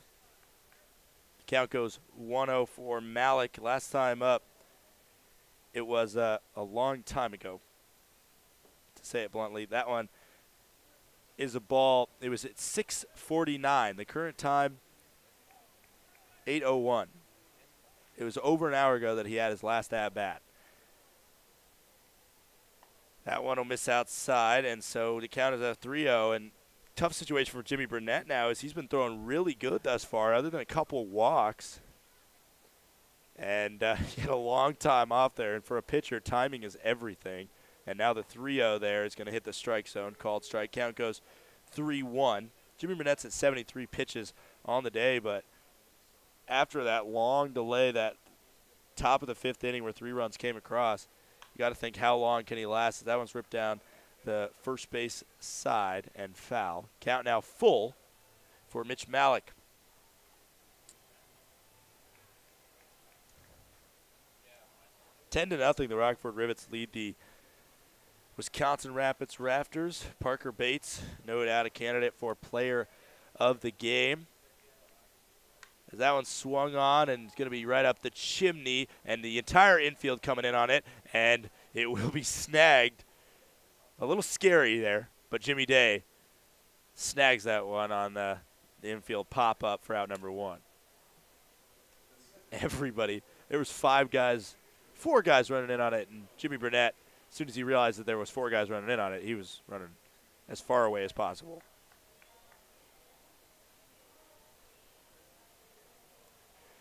Now Victor Carlino makes his way up. He's 0 for 1. Ground out to second baseman. Good job by Jimmy Burnett after falling behind 3-0 in that last count to be able to work his way back into it and get the leadoff batter of the inning out. That's one of the things that he really needed to work on, and today he is definitely working on.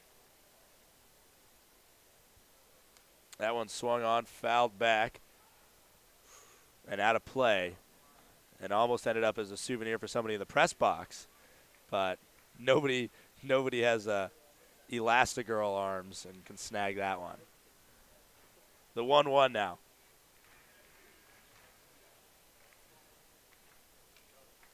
That one swung on up the middle. Going to get to the second baseman. Bennell will field and throw, and a good scoop in the dirt by Jimmy Day. And he's had a couple of those today, and that's the thing that he brings to this ball club, is the Rivets really have never had a true first baseman. Pat Leffler was in there quite a bit at first base, but really he had played limited time there throughout the season, and as soon as there were other options, Cade Bennell tried to swing at it. Braden Mosley, an outfielder, played there a little bit. Parker Bates has been playing there, but Jimmy Day defensively over at first base doing pretty well today, and a run scored as well from the plate, so a good day for him.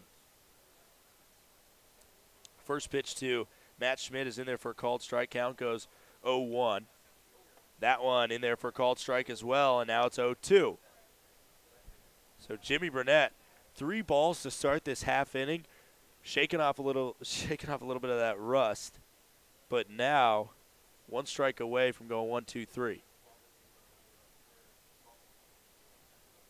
Swing and a miss, and Jimmy Flo with a strikeout to end the inning. He's through 5 scoreless. The Rivets lead 10-0 going into the 6th.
New pitcher for the Wisconsin Rapids Rafters is Brecken Lewis. First pitch, he throws to Jimmy Day, is fouled off and out of play. Count goes 0-1. Brecken Lewis started as a relief pitcher this year, but has not appeared in relief since June 8th. His last 6 appearances have all been as starts, and in his 10 total appearances, that one hits Main Street.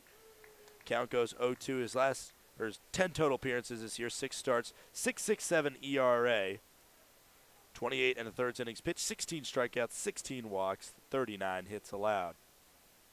Check swing there, doesn't go. Count goes 1-2, 1-3 record. Last time picked up the loss against the Green Bay Bullfrogs after only going 2/3 of an inning and allowing 6 earned runs, 8 runs total. Striking out 1, walking 1. But the Bullfrogs' bats just were all over him, and that was on July 12th. He hasn't seen action since then, so 16 days of rest for Brecken Lewis, and now he gets a chance to try and quiet down some hot Rivets bats who are up 10-0. Brecken Lewis about to throw the 1-2 to Jimmy Day, who has a single and a run scored today. Check swing there, called strike 3. And so the first strikeout of his Rivets career for Jimmy Day. And now Zach Segal makes his way up. He has singled on 2 straight at-bats. He's 2 for 3 in this ball game today. Another Northwoods League scoreboard update. Kalamazoo and Madison all knotted up at 2 apiece. Bismarck 8-5 over Eau Claire. That one misses inside to Zach Segal. Count goes 1-0. Fond du Lac has shrunk the lead for Kenosha a little bit, 9-5 now. La Crosse beaten Mankato 4-3. Wisconsin beaten Lakeshore 5-0. Green Bay beaten Battle Creek 3-2. Duluth beaten Waterloo 7-0. And Rochester beaten Wilmar 6-5. The 2-0 now to Segal. Swung on. Good meat to that one, but it gets into the glove of the left fielder Schmidt, who had to stretch for it, but is able to make the over-the-shoulder grab for out number 2. Now Brennan Rebag makes his way up 1 for 1 with with a single, a sacrifice bunt, and a walk. So an interesting scoreline for Brennan Rebag, but pretty good for the Central Arizona outfielder, as last time it was a close pitch that he walked on the 3-2 count, as that one was not close. It was way outside. Count goes 1-0. It just missed the zone, so he walked on the 3-2 pitch. Then he tried stealing second base. The tag got in there just late, according to the third base umpire, Gavin Oakley, and then that was all with 2 outs. The inning continued, and 3 runs came across the board for the Rockford Rivets. That one misses inside. Now 2-0, 88-mile-per-hour fastball from Brecken Lewis there. Also, I should mention that St. Cloud, the defending champs, have defeated the Thunder Bay Border Cats 2-0 up in Canada. That game, as another ball misses, 3-0 is the count. That game and the first game of the Battle Creek Green Bay doubleheader, in which Battle Creek won, are the only 2 games to go final so far today. Those games being played at C.O. Brown Stadium, but the first game, Green Bay was the home team. That one will hit the edge of the strike zone. Called strike count now 3-1. So if you're a Rivets fan, you're probably rooting for Green Bay to beat Battle Creek, which they do lead right now. You're probably rooting for Wisconsin to beat Lakeshore. Kalamazoo and Madison, kind of a mixed bag, but you're definitely rooting for Fond du Lac over Kenosha, as that ball missed outside. So Rebag will walk for the 2nd time in a row. And now K. Bonnell makes his way up. 3 for 3 is the Indiana Hoosier. Walked his last time up, but he has 2 singles and a double on the day.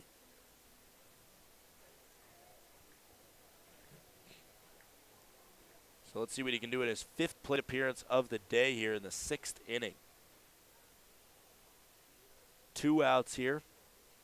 First pitch swinging, should be a playable ball for the second baseman Carlino, and it is, and he snags that one, and it ends up with kind of an awkward hug between Wiley and Reback, but that is the third out of the inning, and other than a walk, a pretty good inning for Brecken Lewis there. We'll be right back for the bottom of the sixth.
Bottom of the sixth here. First pitch from Jimmy Burnett to Mr. Wiley is a foul ball. Count goes 0-1. That one fell just foul down the left field line. So count will be 0-1. Broken bat there for Wiley, so he's going to go get a new one.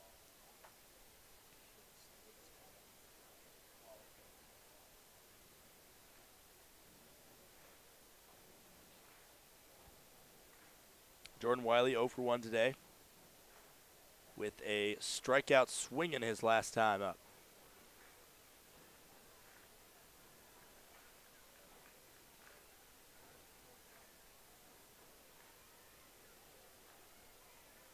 The 0-1 now after Wiley gets a new bat.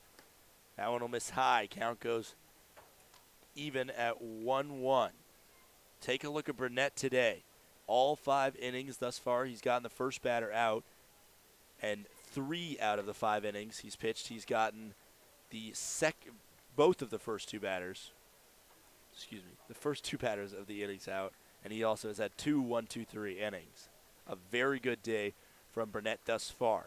The 2-1 to Wiley, gonna miss off the plate. Now count goes 3-1, a ball away from breaking up that streak.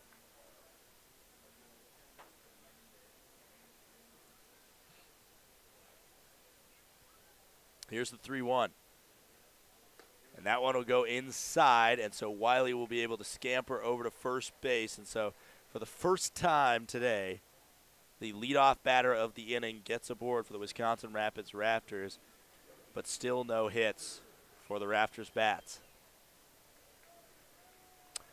Back to the top of the lineup, Brody Wofford making his way up. 0 for 2, 2 flyouts.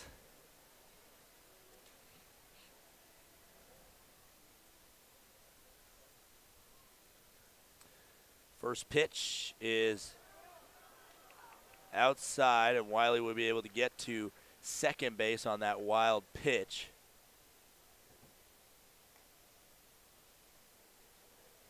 So count will be 1-0 now, and a runner in scoring position for the Rafters, something I haven't been able to say thus far today.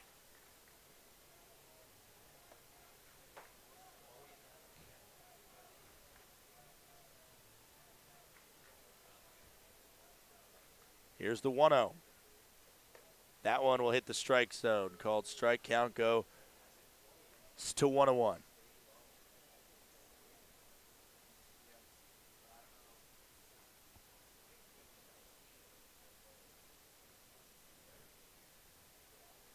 Now here's the 1-1 from Burnett. That one will be inside and low. Count goes 2-1.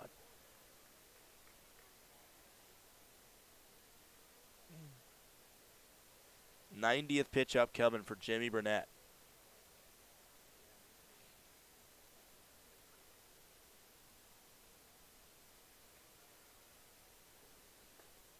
There, that one hits the outside of the strike zone, called strike. Now count goes to 2-2. Wofford, one of the all-stars for the Wisconsin Rapids Rafters this year. Trying to be the first to break through on Jimmy Burnett. The 2-2. Swung on. That one will be right to second base. Bonnell will field and throw to first for out number 1, but the runner on second, Wiley, advances to third.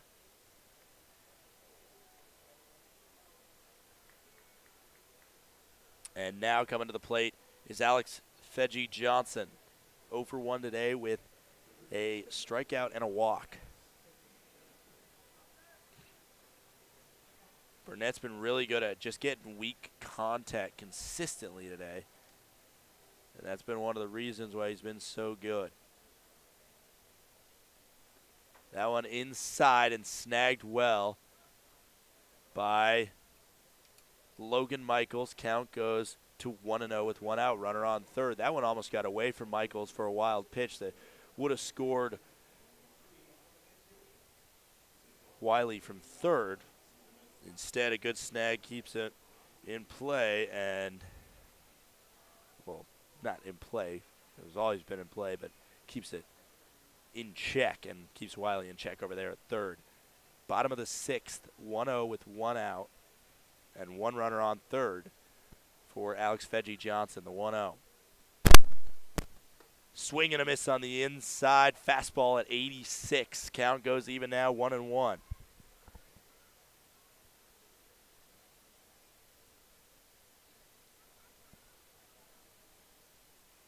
The 1-1 with 1 out now. That one swung on, fouled back, and just gets above us in the press box here. Count goes 1-2.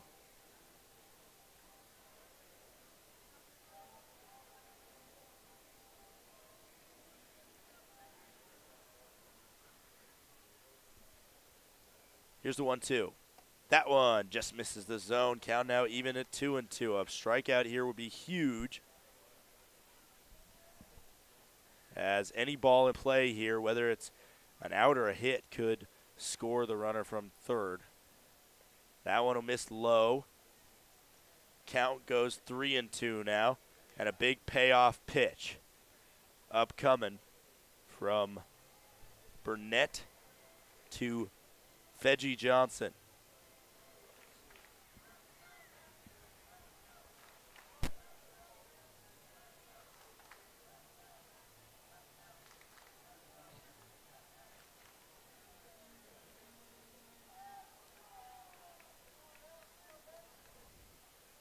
The 3-2. Swung on, ripped down the left field line and foul and out of play.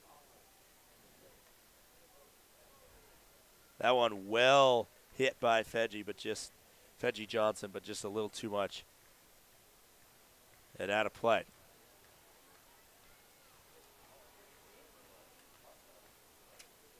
Another payoff pitch coming to Fedgy Johnson.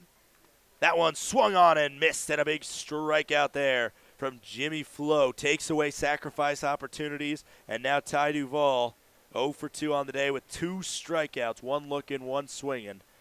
Will make his way up with 2 outs. Runner on third is Wiley. Got to first on a walk, advanced on a wild pitch, and then on a ground out to the second baseman, he advanced to third. First pitch coming to Duvall is inside, a little chin music for the catcher. Count goes 1-0.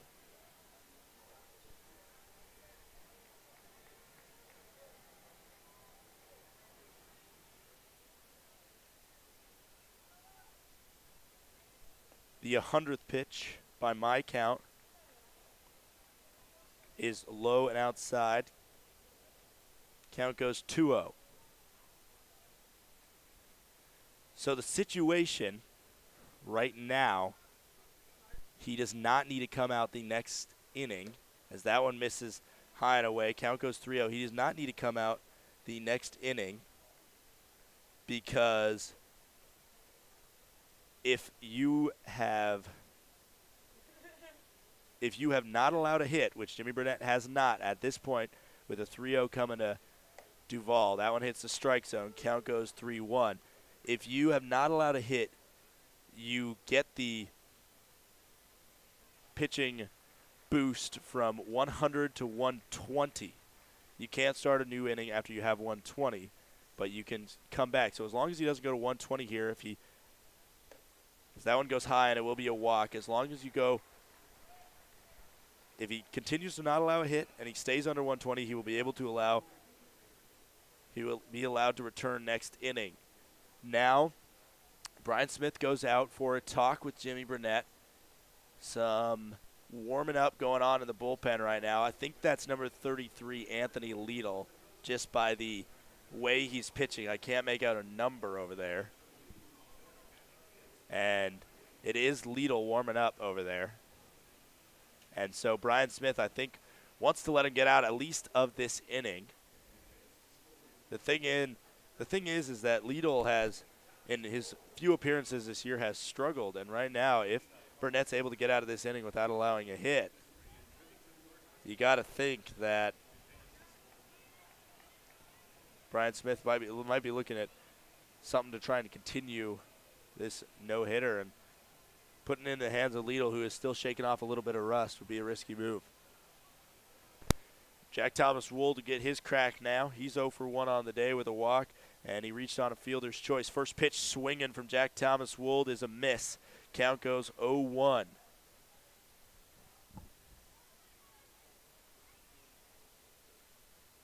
Now the 0-1 with 2 outs. Runners on the corners here. That one swung right over to first base, and a good field by Jimmy Day to preserve Jimmy Burnett's no-hitter through 6 innings and also his shutout. We'll be right back for the 7th inning of work.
Parker Kelly makes his way up now. 0 for 2 on the day is Kelly, but he has drawn 2 walks in critical situations. As first pitch he sees from Brecken Lewis is inside. Count goes 1-0 to the Texas Tech third baseman. Here's the 1-0. Kicks and deals. Swung on. Going to be hit high and deep to right center, but the center fielder Wofford all over that one for out number 1. Parker Bates now up. Bates has had himself a day today. He had the bases loaded twice with 2 outs. Both times been able to come up with hits. One of them was a 3 RBI double. The last time it was a 2 RBI single. First pitch he sees here is a ball. Count goes 1-0. A little less of a clutch situation here for Parker Bates, but nonetheless a viable option for player of the game, but I'm sure the starting pitcher for the Rockford Rivets would also like his name to be included in player of the game talks. That one's going to be hit right to the first baseman, Jack Thomas Wold, for a quick unassisted ground out.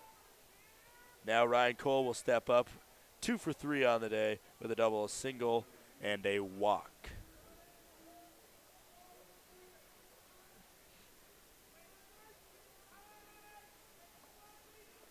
K. Bennell and Parker Bates, the only 2 Rivets with multiple RBIs today. 5 I mentioned by Bates, and a swing and a miss by Cole there. Puts him behind 0-1. 2 by K. Bennell, who's 3 for 4. He's also scored 2 times, as has Parker, Kelly, and Brennan Reback. Bates has scored once. Cole has scored once. Jimmy Day and Zach Segalzi scored once. That one's ripped into center field for a base hit by Ryan Cole, and in theme with the trend of 2-out rallies, maybe Ryan Cole trying to start one right now. He's going to pass the torch off to Brock Martin, who will replace Vanderwall as a pinch hitter. Vanderwall, last time we saw him, he came into the ball game and was able to get on base, and then was thrown out stealing third. And now Brock Martin, the pinch hitter, will step up. Another outfielder. Maybe we'll see some shift in the outfield here as well, as Brock Martin has always played left field, but he is replacing Vanderwall, who has always played right field. First pitch there is inside for a ball.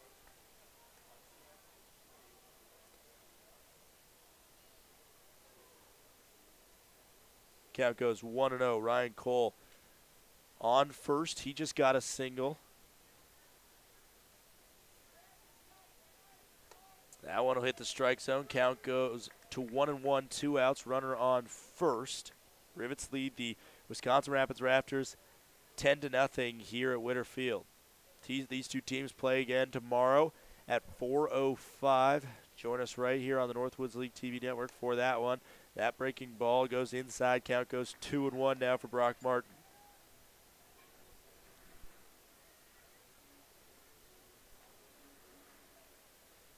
Only 2 Rivets in the starting lineup have not been able to get a hit. One of them is the man on deck, Logan Michaels. The other one is Parker Kelly, who's batting in the 2 spot, playing third today.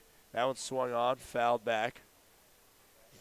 Count goes even now, 2-2, 2 outs. Runner on first is Ryan Cole. No action going in the Rivets bullpen right now.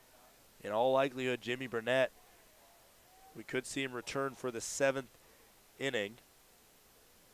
And a swing and a miss there. And strike 3.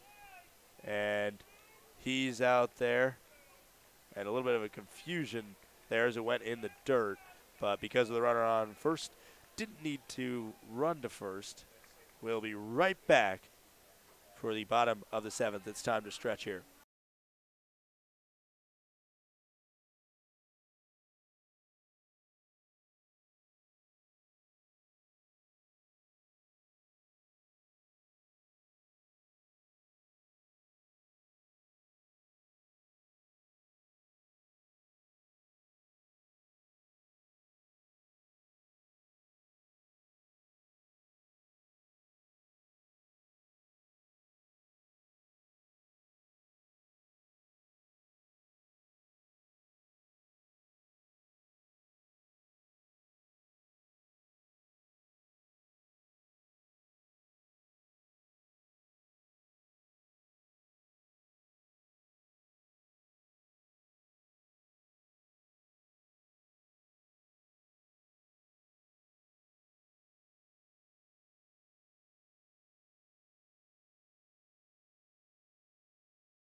First pitch to Jake Dunham from Jimmy Burnett is a called strike. Count goes 0-1. Jimmy Flo has made it through 6 innings without allowing a hit. That one goes outside. And every time I say that, I cringe a little bit, hoping that they don't hit it immediately after I say that. So I made it through that time. Hopefully now you know, and I can wait till the end of the inning to say it again. That one goes low. Count goes 2-1. He has walked his fair share of batters, though. To be exact, 5. But struck out 6. Now the 2-1 is fouled off. Count goes even at 2-2. Jimmy Burnett is 11 pitches away from hitting 120. If he does, he won't be allowed to return the next inning. Also, if at any time during the next 11 pitches he allows a hit, he will not be able to return for the next batter because he is 1 away from 110. This will be his 110th. Here's the 2-2. Check swing. Appeal over to first base. Says he didn't go. Count will go full now at 3-2. That close to be in strikeout number 1.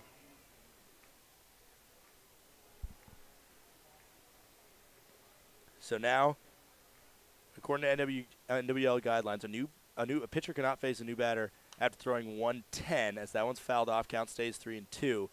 But in the event a starting pitcher is not allowed a hit, he will not be allowed to begin a new inning after throwing 120. So all pitching guidelines being followed right now. But as if there is a new hit, if there is a hit, then Burnett will have to be pulled immediately. That one swung on, and nice diving play into the glove of Parker Kelly. The throw across the diamond. It'll be a little bit off there. And now an error on the an E5, the 5th baseman. An error on the 3rd baseman, Parker Kelly, on the throw will preserve the no-hitter as he fielded that one cleanly, but the throw over to first base was off and just rushed it a little bit too much, and Brian Smith nonetheless will take out Jimmy Burnett. And an applause from the crowd, from a scattered applause from the crowd, but giving props to Jimmy Burnett, who had an outstanding performance and a lot of teammates coming out to shake his hand there. Now Anthony Liedl will take over on the mound as he throws his warm-up pitches. We'll be right back.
First pitch to Mitch Malik is a called ball. Count goes 1-0. That one misses off the plate. Now it's 2-0. While Lidl was warming up, the last play was actually changed to a hit, so it does end the no-hitter from the Rivets as a squad and the no-hitter from Jimmy Burnett. However, a tremendous final line for him as that one hits the strike zone for Lidl. Count goes 2-1 now. Mitch Malik 0 for 1. Dunham over on first now. Reaching on that hit. It was a tough play. Parker Kelly almost was able to make the throw. That one weak contact. Popped up in a Bermuda Triangle area there. But a good catch made by the right fielder.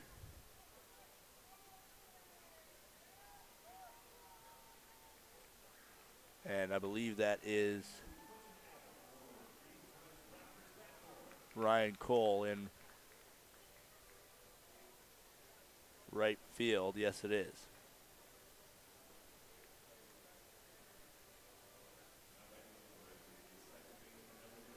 Now Victor Carlino making his way up.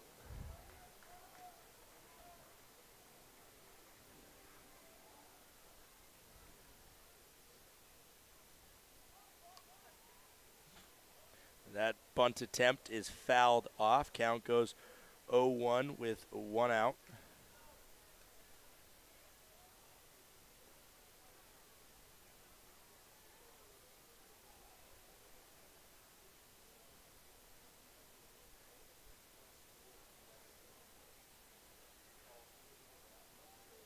And now the 0-1 coming with 1 out over to Dunham on first.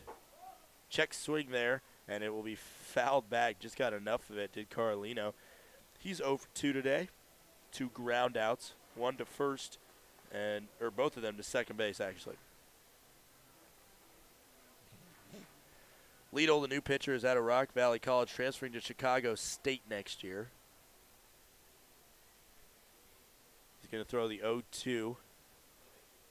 That one tried to frame it, did Logan Morrison. Can't get it. Count goes 1-2. Lidl, 6'7", 237 pounds. Big guy. Clinton, Wisconsin, which you think Wisconsin, you don't think it's too close to Rockford, but he does live at home. It's just over the border from Illinois. That one swung on, fouled back by Carlino. Count stays 1-2. ERA of 18 for Lidl, but again, that doesn't really represent what he's done. He has one inning thrown against Fond du Lac, allowed 4 earned runs, but then his next out against Kenosha allowed no earned runs. That one swung on, fouled hard down the first base line. Count stays 1-2.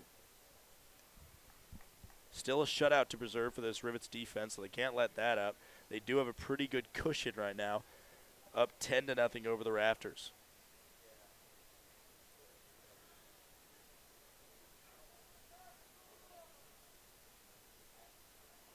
That one low in the zone. Count will now be even at 2-2.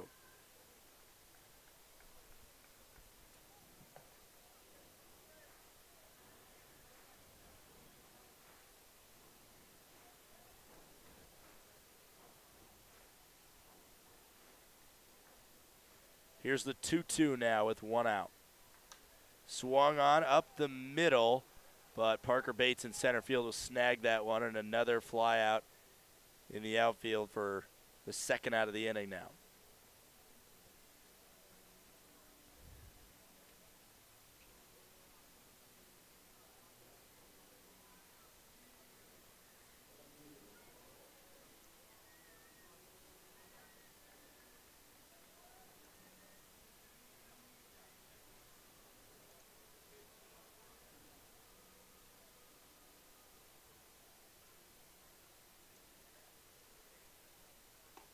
First pitch there misses low to Matt Schmidt, who is 0 for 2 today.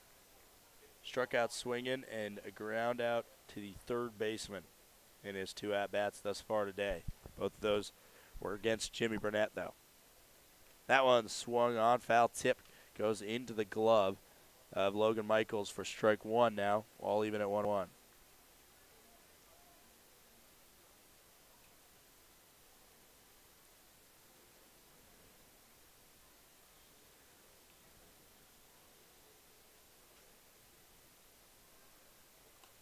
That one fouled back.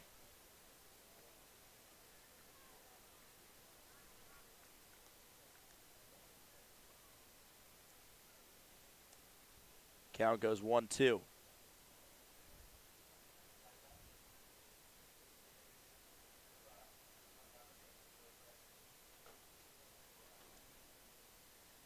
The 1-2 now. Lidl sets, glances over at first and deals. That one misses outside. Count now even at 2-2.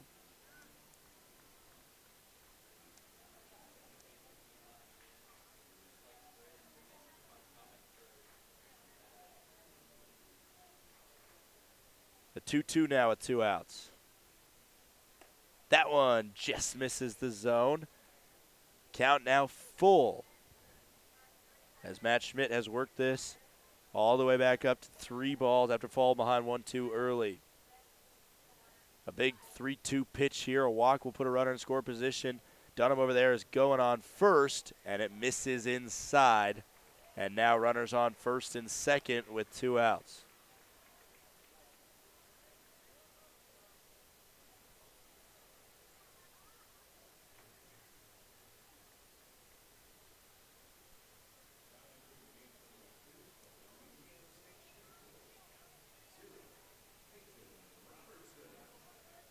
Now we got a pinch hitter. It is Peyton Robertson making his way into the game now for Jordan Wiley at short.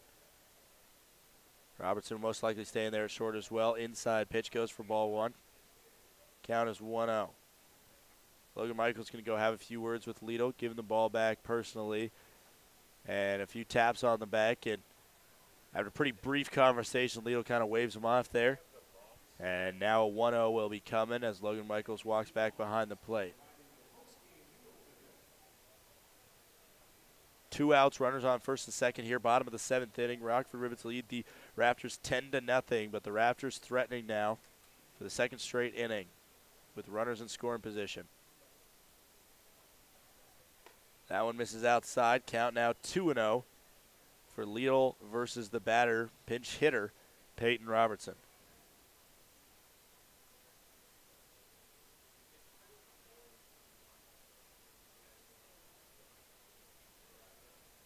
Swing and a miss there from Robertson, and the strike column is back lit up after it goes now to 2-1.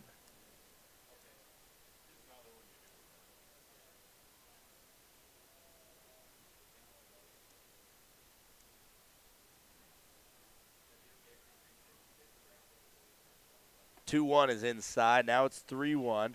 A ball away from loading the bases is Anthony Lidl. The runner on first got there on an infield single against Jimmy Burnett, the one that broke up the no-hitter. But the man on first is Lidl's responsibility after a walk. The 3-1 swung on, weak contact up and near the Rivets dugout, but it will fall safely to the turf, and it will just go down as a foul ball. Count goes 3-2.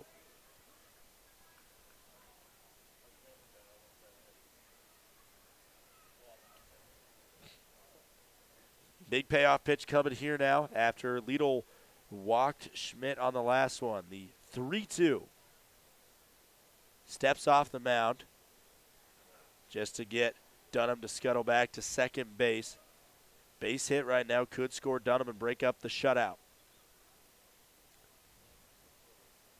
Swung on that one, and that one is back and almost finding its way in the press box. A couple of those have almost been up here, but it just misses us. And still 3-2.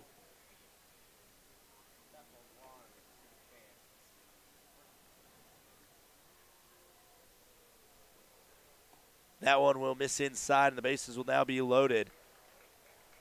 And Lidl kind of a shake of his head there. After 2 walks have loaded the bases for probably a man you don't want to see if you're a Rivets fan come up with the bases loaded, Brody Wofford.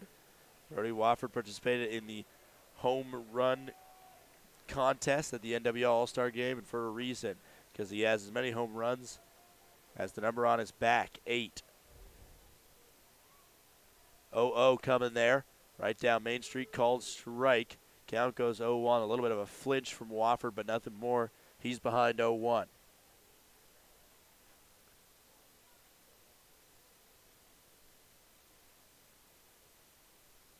That one is going to hit the bat of Wofford. And he didn't really look like he was going straight away to first base. And it was a pretty immediate call there. And Craig Noto coming out of the dugout a little bit to get some clarification there. But no swing from Wofford, but it was just, I guess, a perfect inside pitch where you nick the bat instead of the guy.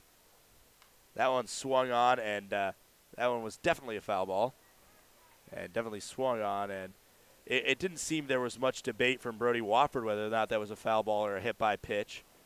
But from Craig Noto in the dugout, he was just coming out for quick clarification. The 0-2 now. That one is going to miss just high. Count goes 1-2. Trying to get out of the bases loaded jam is Anthony Liedl. And now that one swung on right back up the middle. And Liedl will field it and throw over to first for out number 3. So he gets out of the bases loaded jam, and the Rivets keep the shutout intact. We'll be right back for the bottom of the 8th. Top of the 8th. Scratch that.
First pitch swinging from Logan Michaels, who is 0 for 4 today, is fouled back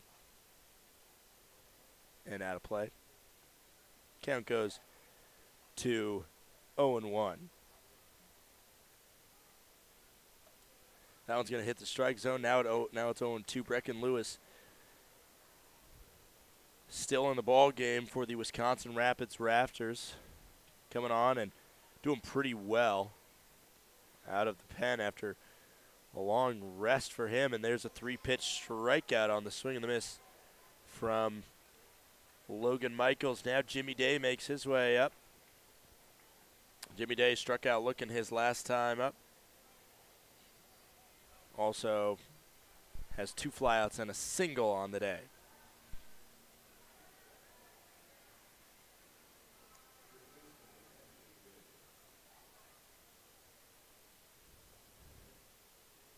First pitch there misses. Count's going to go 1-0 for the Evansville infielder.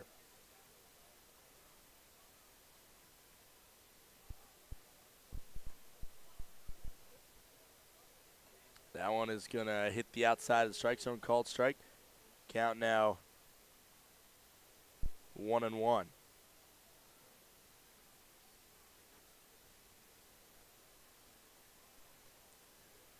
Check swing there, but the ball misses, and he definitely didn't go. Count goes, oh, he did go. Didn't look like to me that he got across there, but over to the first base umpire. It will go down as a swing and a miss there. Count goes 1-2.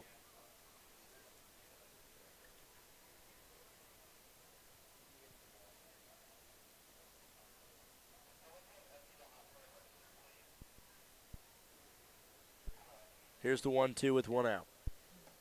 Now I want to go high in the zone. Count now even at 2-2.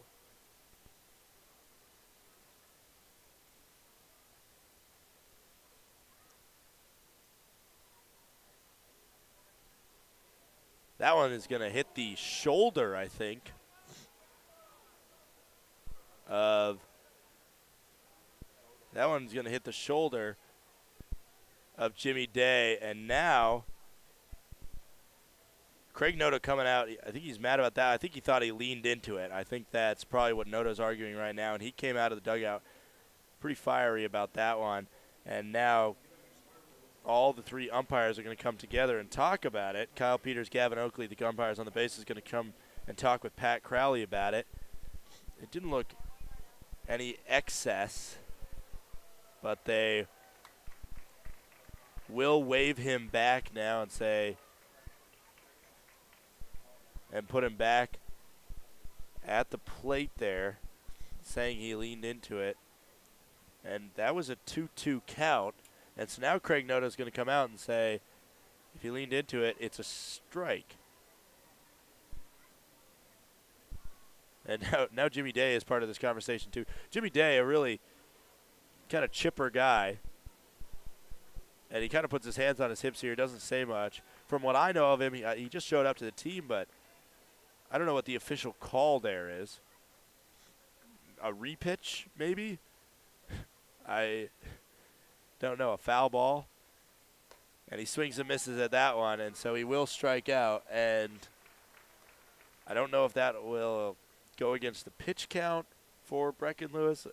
No clarification really from the umpires at all. Craig Noto got one, but we did not get one up here. Zach Seagal makes his way up now. He's 2 for 4 today. And the count is now 0-0 for Seagal. That one's way inside and jumps out of the way of that one. I'm sure all the umpires and coaches will be happy that he made sure to avoid that one. Count goes 1-0.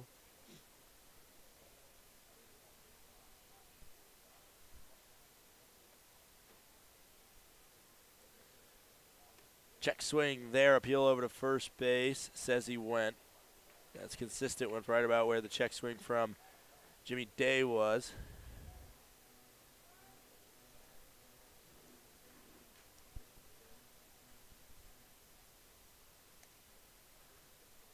As that one misses low and outside, count now 2-1.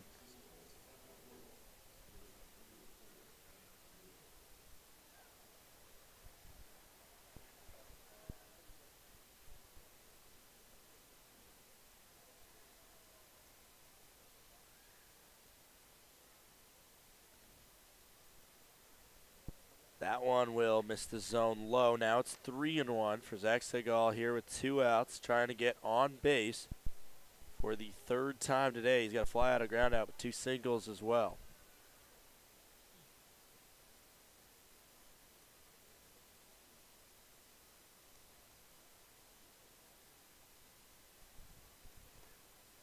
And that one will hit the strike zone, called strike. Zach Scot took a step towards first, but not before realizing it might be a called strike. And he will head back to the batter's box to see the payoff pitch. The 3-2 from Brecken Lewis to Zach Segal. That one will miss inside and a little bit low. And he will walk on the full count pitch.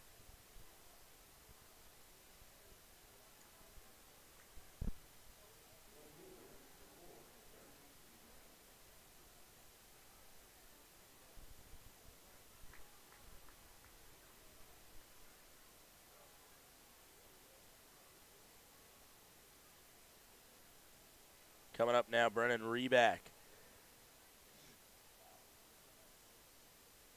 He's 1 for 1 today with a sacrifice punt and 2 walks. He's a called strike there. Count goes 0-1.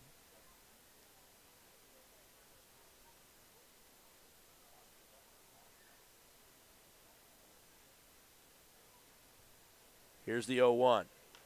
Swung on, foul down the right field line, and now Reback is behind 0-2.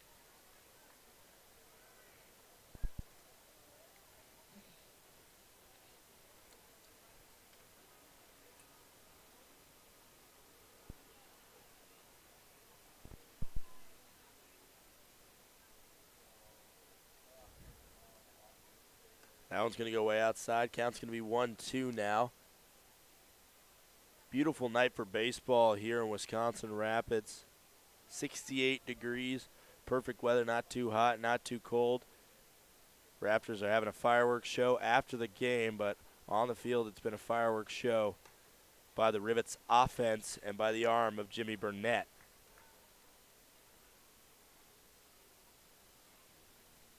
Who for 6 innings held this Rafters team without a hit. He did have 5 walks, and I'm sure when I talk to Brian Smith after the game, he's going to say that Jimmy knows he needs to walk less guys, as that one missed outside. Now it's 3-2. Jimmy knows that he needs to walk less guys, but the fact that he is able to minimize damage when he does have walks, man, that's all you can ask for of a guy. The 3-2 coming, 2 outs, runner on first here, top of the 8th. Rivets lead the Raptors 10-0. Time called by the home plate umpire, Pat Crowley.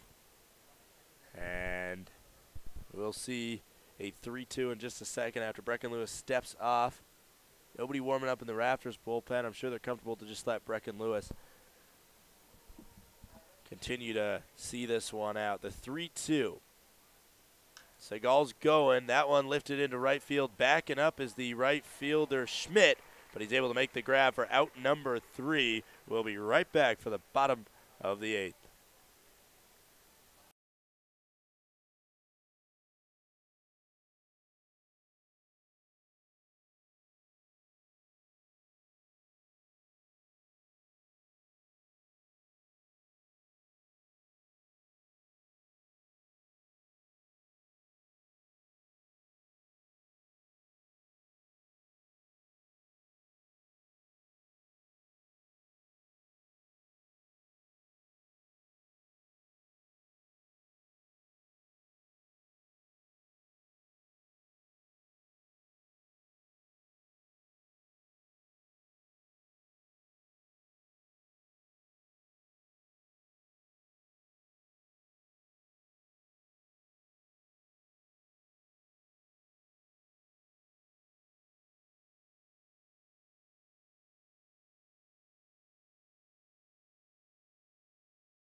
First pitch to the bottom of the 8th here by Anthony Liedl is in there for a called ball. That one, another ball.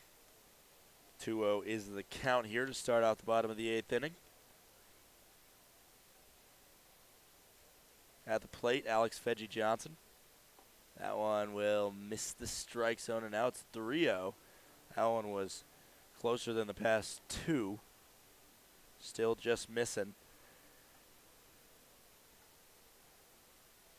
And that one will miss, and it'll be a 4-pitch walk as some rivets getting loose in the bullpen now. Very casually right now, but nonetheless a little action going on there. Good time to update you on some of the other Northwoods League scoreboard. We got a final out of Madison. The Mallards fall to the Growlers 5-3.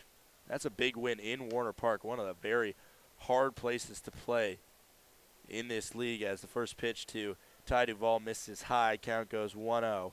5 straight balls to start off this 8th inning of work for Anthony Liedl. That one will hit the strike zone, and finally able to break through the strike. Kenosha finished off Fond du Lac. They won 10-5 over the Dock Spiders at their home field down in the southeast corner of Wisconsin. There's a late swing and a miss on the 76-mile-per-hour breaking ball. Count goes 1-2 now. Duluth all over Waterloo 11-0. Green Bay over Battle Creek 4-3. Rochester over Wilmar 9-8. They're only in the bottom of the 4th there, as that one's a high-scoring affair up in Minnesota. Nice snag, acrobatic from Logan Michaels there with the nice snag and stretch there, and hopefully he's all right, as he kind of needs to be at this point with no backup catcher. Bismarck beat Eau Claire 8-6, and in the game still going on, Mankato over La Crosse 7-4 right now in the 8th. Wisconsin over Lakeshore 6-3, as drifting over to catch that fly ball to center field is the center fielder Parker Bates for out number 1. Anthony Liedl, a lot like Alex Pasavich's, just really good at getting weak contact from the guys. And you take a look at his throwing style, his throwing motion, it's a lot like that of Pasavich's. Kind of an awkward-looking lefty, but, you know, there's a blueprint for throwing a baseball and pitching a baseball, but, you know, there's no rule to say that you have to do it a certain way, other than, obviously, you can't throw it underhand. There are some rules, but it's, you know, you get a lot of leeway in there. It's kind of like shooting a basketball. There's a cookie cutter way of doing it, and there's a lot of ways that you can stray from the norm there as well. That's a ball. Count goes 1-1. Jack Thomas Wold up now. Over to Wold had the best chance of any Rafters batter today when he had a runner on third with 2 outs, but he grounded out to the first baseman as he swings and misses that one, and 80 miles per hour on the gun. Count goes 1-2. Liedl, a big asset coming in here for the Rockford Rivets, as that one misses low. Count goes 2-2 now. A big asset for the Rockford Rivets to have is, you know, the local pitchers that go to Rock Valley College and that are able to live at home and come in and come out of the NWL season as asked by Brian Smith. And, you know, to them, playing in this league is very cool, as that one, a diving play by Parker Bates in center field.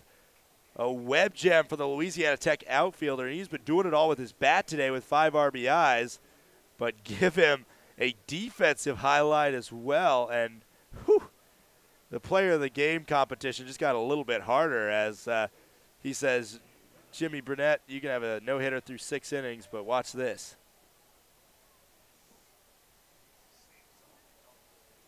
Now Jacob Dunham, the only Rafter with a hit today, makes his way up. It was an infield single that was a diving play by the third baseman Parker Kelly, And he got up and he had a little bit of an errant throw. Is in the dirt. Tough play for Jimmy Day to make over there on first. And originally called an error, then later corrected to a base hit, as it was a tough play to expect the defense to make there, as that one hits the strike zone. Now counts even at 1-1. That one was at 81 on the gun.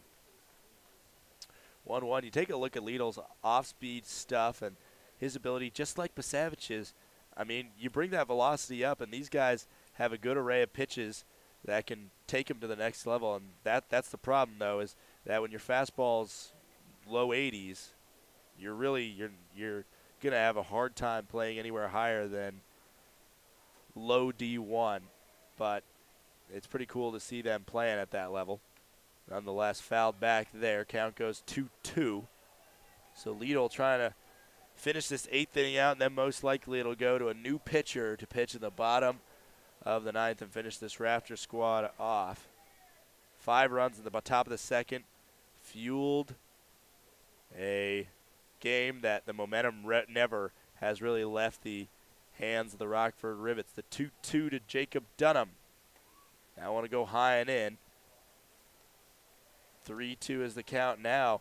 The only base runners, except for Dunham getting on, the only base runners have reached on walks. 3 by Lidl, 5 by Burnett.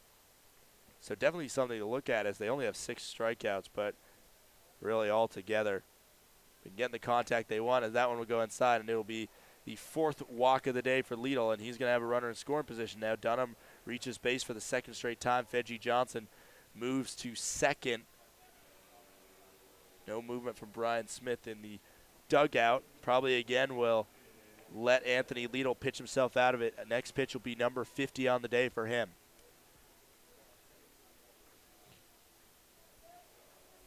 So this is the batter that Lidl started against, Mitch Malik. And as that one is fouled back and out of play, count goes 0-1. Last time he saw him, it was a fly out to Ryan Cole in right field.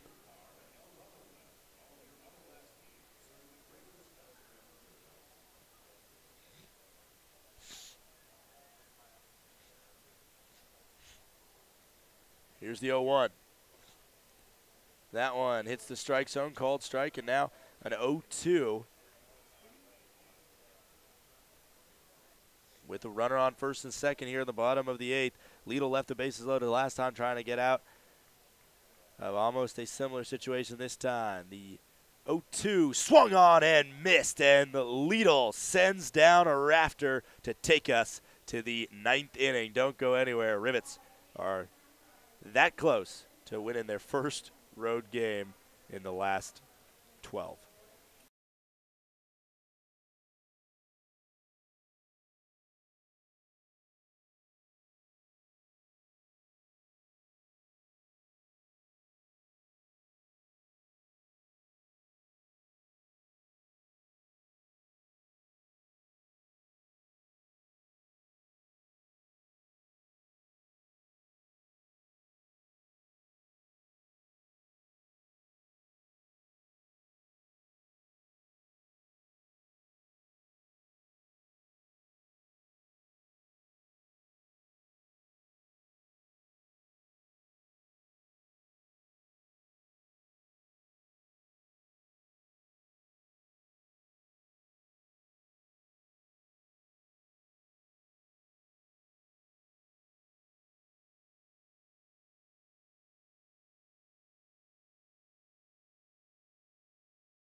First pitch to K. Bennell is low and outside. Count goes 1-0 for the Rockford Rivets second baseman today. He's played very good defensively over at second. A lot of ground balls coming his way. That one goes the way of Jack Thomas Wold over at first, and he'll unassistedly get the out.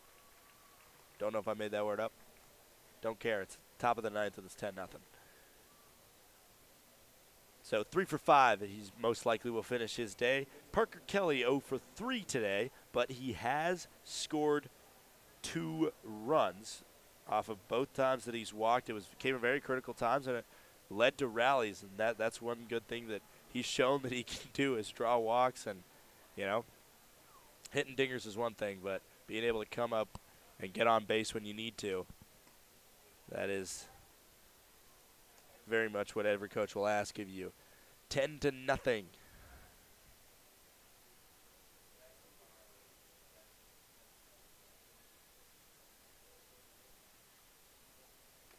That one fouled back. Count goes 1-1 now.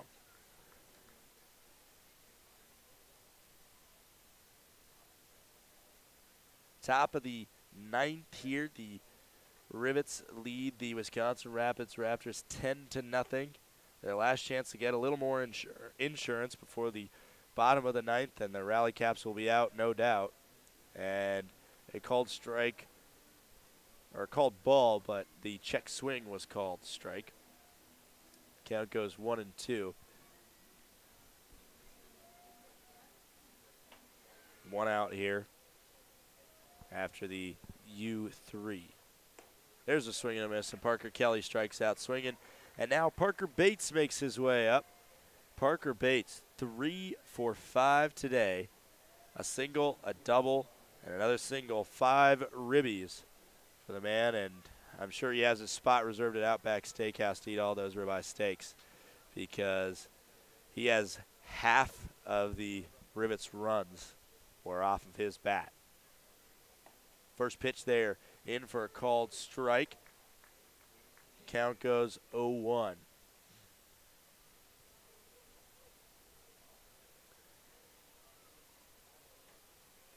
That one's going to miss. Count. It will be even now, 1-1.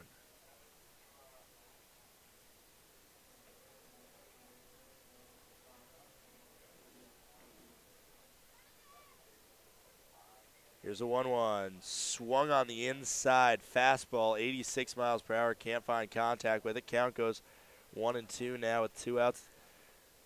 Last chance for insurance before most likely a new pitcher will come on for Anthony Alito for the Rivets to try and close out the Raptors in the bottom of the 10th, or bottom of the 9th.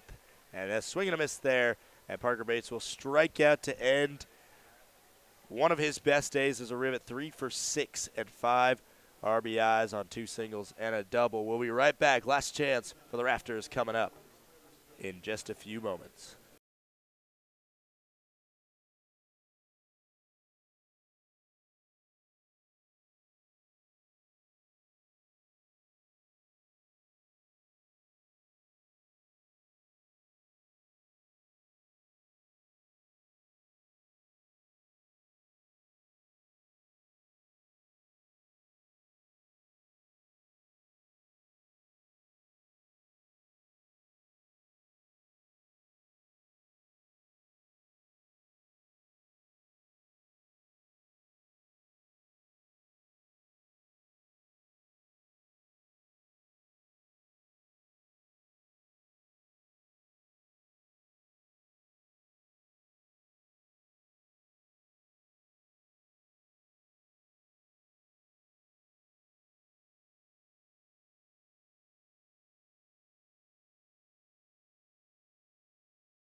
First pitch from Anthony Dahl in the bottom of the ninth is a swing and a miss. Anthony Dahl, the new pitcher for the Rockford Rivets, here to finish this baby off. And it's not unheard of for craziness to ensue in the ninth inning here at Witter Field. It happened where the Rafters were on the wrong end of it against the Kenosha Kingfish, who stormed back and scored 10 unanswered, 9 unanswered in the top of the ninth. And there's a ball. Count goes 1-2. To be able to come back, it was 10. It was 10, I think. We'll get our stat checkers all over it. Count goes 1-2 with no outs. That one swung on, broken back there. Splinters go flying. And it'll be a foul ball. The ball harmlessly falls behind the plate. Logan Michael's going to come up and say a few words to Dahl while Victor Carlino gets his new bat.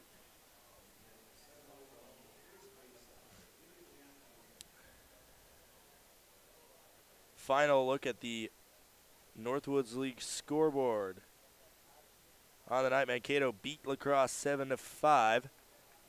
Lakeshore losing to Wisconsin Woodchuck 6-3. Duluth beating Waterloo 12-0. Rochester beating Wilmar 9-8. They're only at the top of the fifth there. Wow, they're not getting a lot of sleep tonight. I apologize to all the workers there as that one swung on in the dirt, blocked by Logan Michael as well. The throw to first for the drop third strikeout is successful. First out is a K for Anthony Dahl. Never got a chance to tell you about the new pitcher, Mr. Anthony Dahl, taking over for Anthony Liedl after a marvelous couple innings from him. Left a couple runners on, got a little bit shaky there, but still not allowing a hit, and so the hit total stands at 1 right now. Anthony Dahl trying to be the final piece of the one-hitter puzzle for the Rivets right now. Dahl has had 3 appearances, each 1 inning, allowed 2 earned runs, and that makes his ERA 6.0. Time will be called, and Liedl will step off the mound. Liedl, Angleton, Texas native. He's played all 3 years that the Rockford Rivets have been around. He's played on this Rivet squad, so he knows Brian Smith well. And they have a funny friendship, I'd even call it, between a manager and a player there.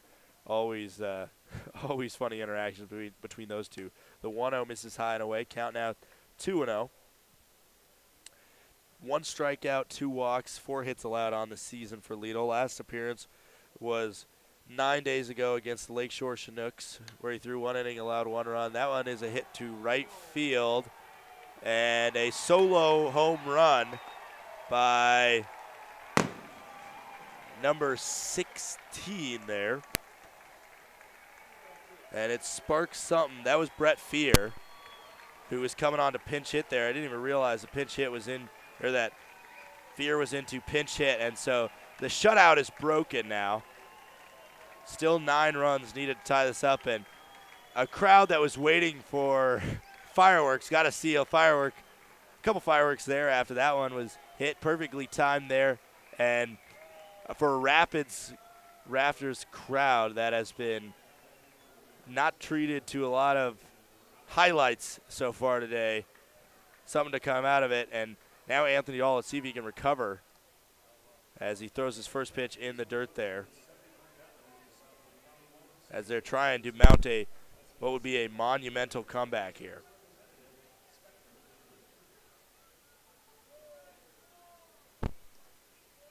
Because of that home run, another ball misses there. Count goes 2-0. Because of that home run, this will not be the first time that the Rafters will be shut out at home this year. They will keep that mark of being able to score every time they play it on their home turf. Logan Michaels is going to go get a new ball after another one gets in the dirt. 3-0 now. And Anthony Dahl, you can tell, kind of in his head right now. After getting that first strikeout, that solo home run by Brett Fear rattles him a little bit. The 3-0 right down Main Street called strike. Count goes 3-1 now. Peyton Robertson up at the plate after pinch hitting his last time up and drawing a walk. That one will miss the strike zone, and it'll be a 5-pitch walk now. As you still got to think it'll be a while before any warm-ups start to happen in the Rivets bullpen. Now Brody Wofford making his way up. He's struggled tonight for NWL All-Star. 0 for 4, 2 flyouts, 2 groundouts. Really hasn't found his groove. He's due for a hit, though. I'm sure he would love to do exactly what Fear did, as this one is hit high. Should stay in play, and it does over there, right where the Rafters bullpen is. And they have to jump out of the way, but not much of a chance for Reback to make the play over there, as it was a long way from where he was initially rooted. Now the count's 0-1 for Brody Wofford. Anthony Dahl's 15th pitch of the inning coming. Here's the 0-1. Breaking ball off the outside of the plate at 68. Called ball. Count goes 1-1. Runner on first is Robertson. He reached on a walk. Now Wofford at the plate. That one inside.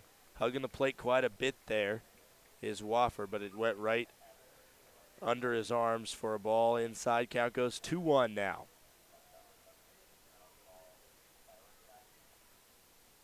That one swung on. That'll get down for a base hit in right field. The throw to the cutoff man, Bunnell. But Robertson will scuttle to third, and now runners are on the corners with 1 out.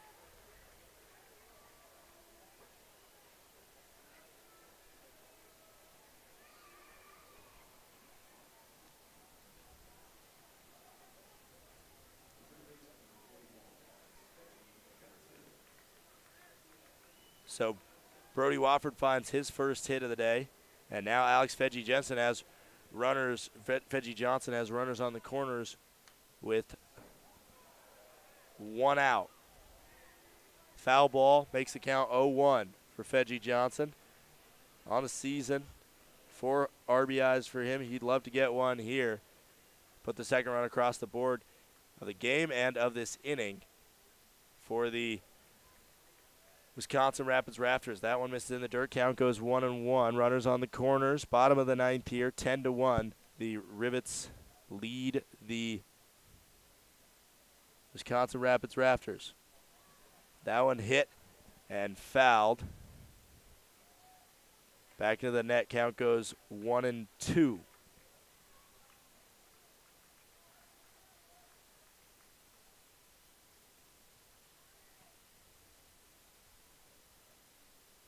That one swung on to right field. It will be caught by Ryan Cole out there. The throw home, and close play at the plate, but a good sac fly. And Peyton Robertson, that gun was almost used well in right field, but it'll end up being an out, or a run and a sac fly for Veggie Johnson. So now runner on first with 2 outs.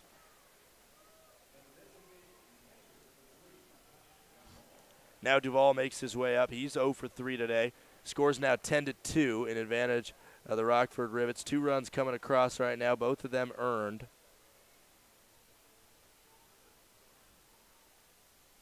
But 1 out ends it as that one goes high and inside. And a lot of faith in Anthony Dahl shown by Brian Smith right now. Not even a mound visit, really just letting him work out of this jam that he's put himself in. And his ERA will take a little bit of a hit. But when it's all said and done, if he's able to finish it off, he's able to finish it off. The Valdosta State pitcher now is a 2-0 count, and he'll throw the 2-0 to Ty Duvall, who's 0 for 3 today. That one will hit the strike zone. Count goes 2-1. He's played here all the last 3 years. Brian Smith knows him probably just as well as he knows himself. Dahl's ERA now, as that one goes inside, his ERA on the season now, without the third out of this inning, is almost 27, 26.87. And now, out of 24 pitches that he's thrown, 25 pitches that he's thrown. That one swung on. High fly ball. This could do it if Ryan Cole snags it in the outfield, and he will. For the final out of this ball game, the Rockford Rivets win. A couple runs get across at the end of the game for the Rafters, but the Rivets shut the door, and Anthony Dahl, after allowing a home run, gets the job done. There's a lot of different candidates for the player of the game. On the mound, Jimmy Burnett, an absolute gem from him. He went 6 innings, allowed 1 hit, no runs, struck out 6 batters, did walk 5. Lidl came on, walked 4 batters, but other than that was pretty impeccable. 2 innings pitched, 1 strikeout, no hits, no earned runs from him, and 2 hits allowed by Anthony Dahl and 2 runs, both of them earned, but enough to get the job done on offense. It was 5 RBIs from Parker Bates, a 3-for-6 day for the Louisiana Tech outfielder, one of his greatest days of the year, and the Rivets snap the 12-game road losing streak, and they make the Northwoods League South Division just a little bit more interesting, and really it's anybody's ball game when you take a look at it right now. 24th win of the year for the Rockford Rivets. They're now 24-32. Their first win streak in almost a month. And as the Rafters lose that one, the Rivets are now 2 games behind the Wisconsin Rapids Rafters, and they snap a 4-game win streak by the boys in their cranberry red. That's going to do it all from me here at Witter Field. We'll see you tomorrow at 4:05. The Rivets win 10-2 off of strong pitching by Jimmy Burnett and strong hitting by Parker Bates. We'll see you next time.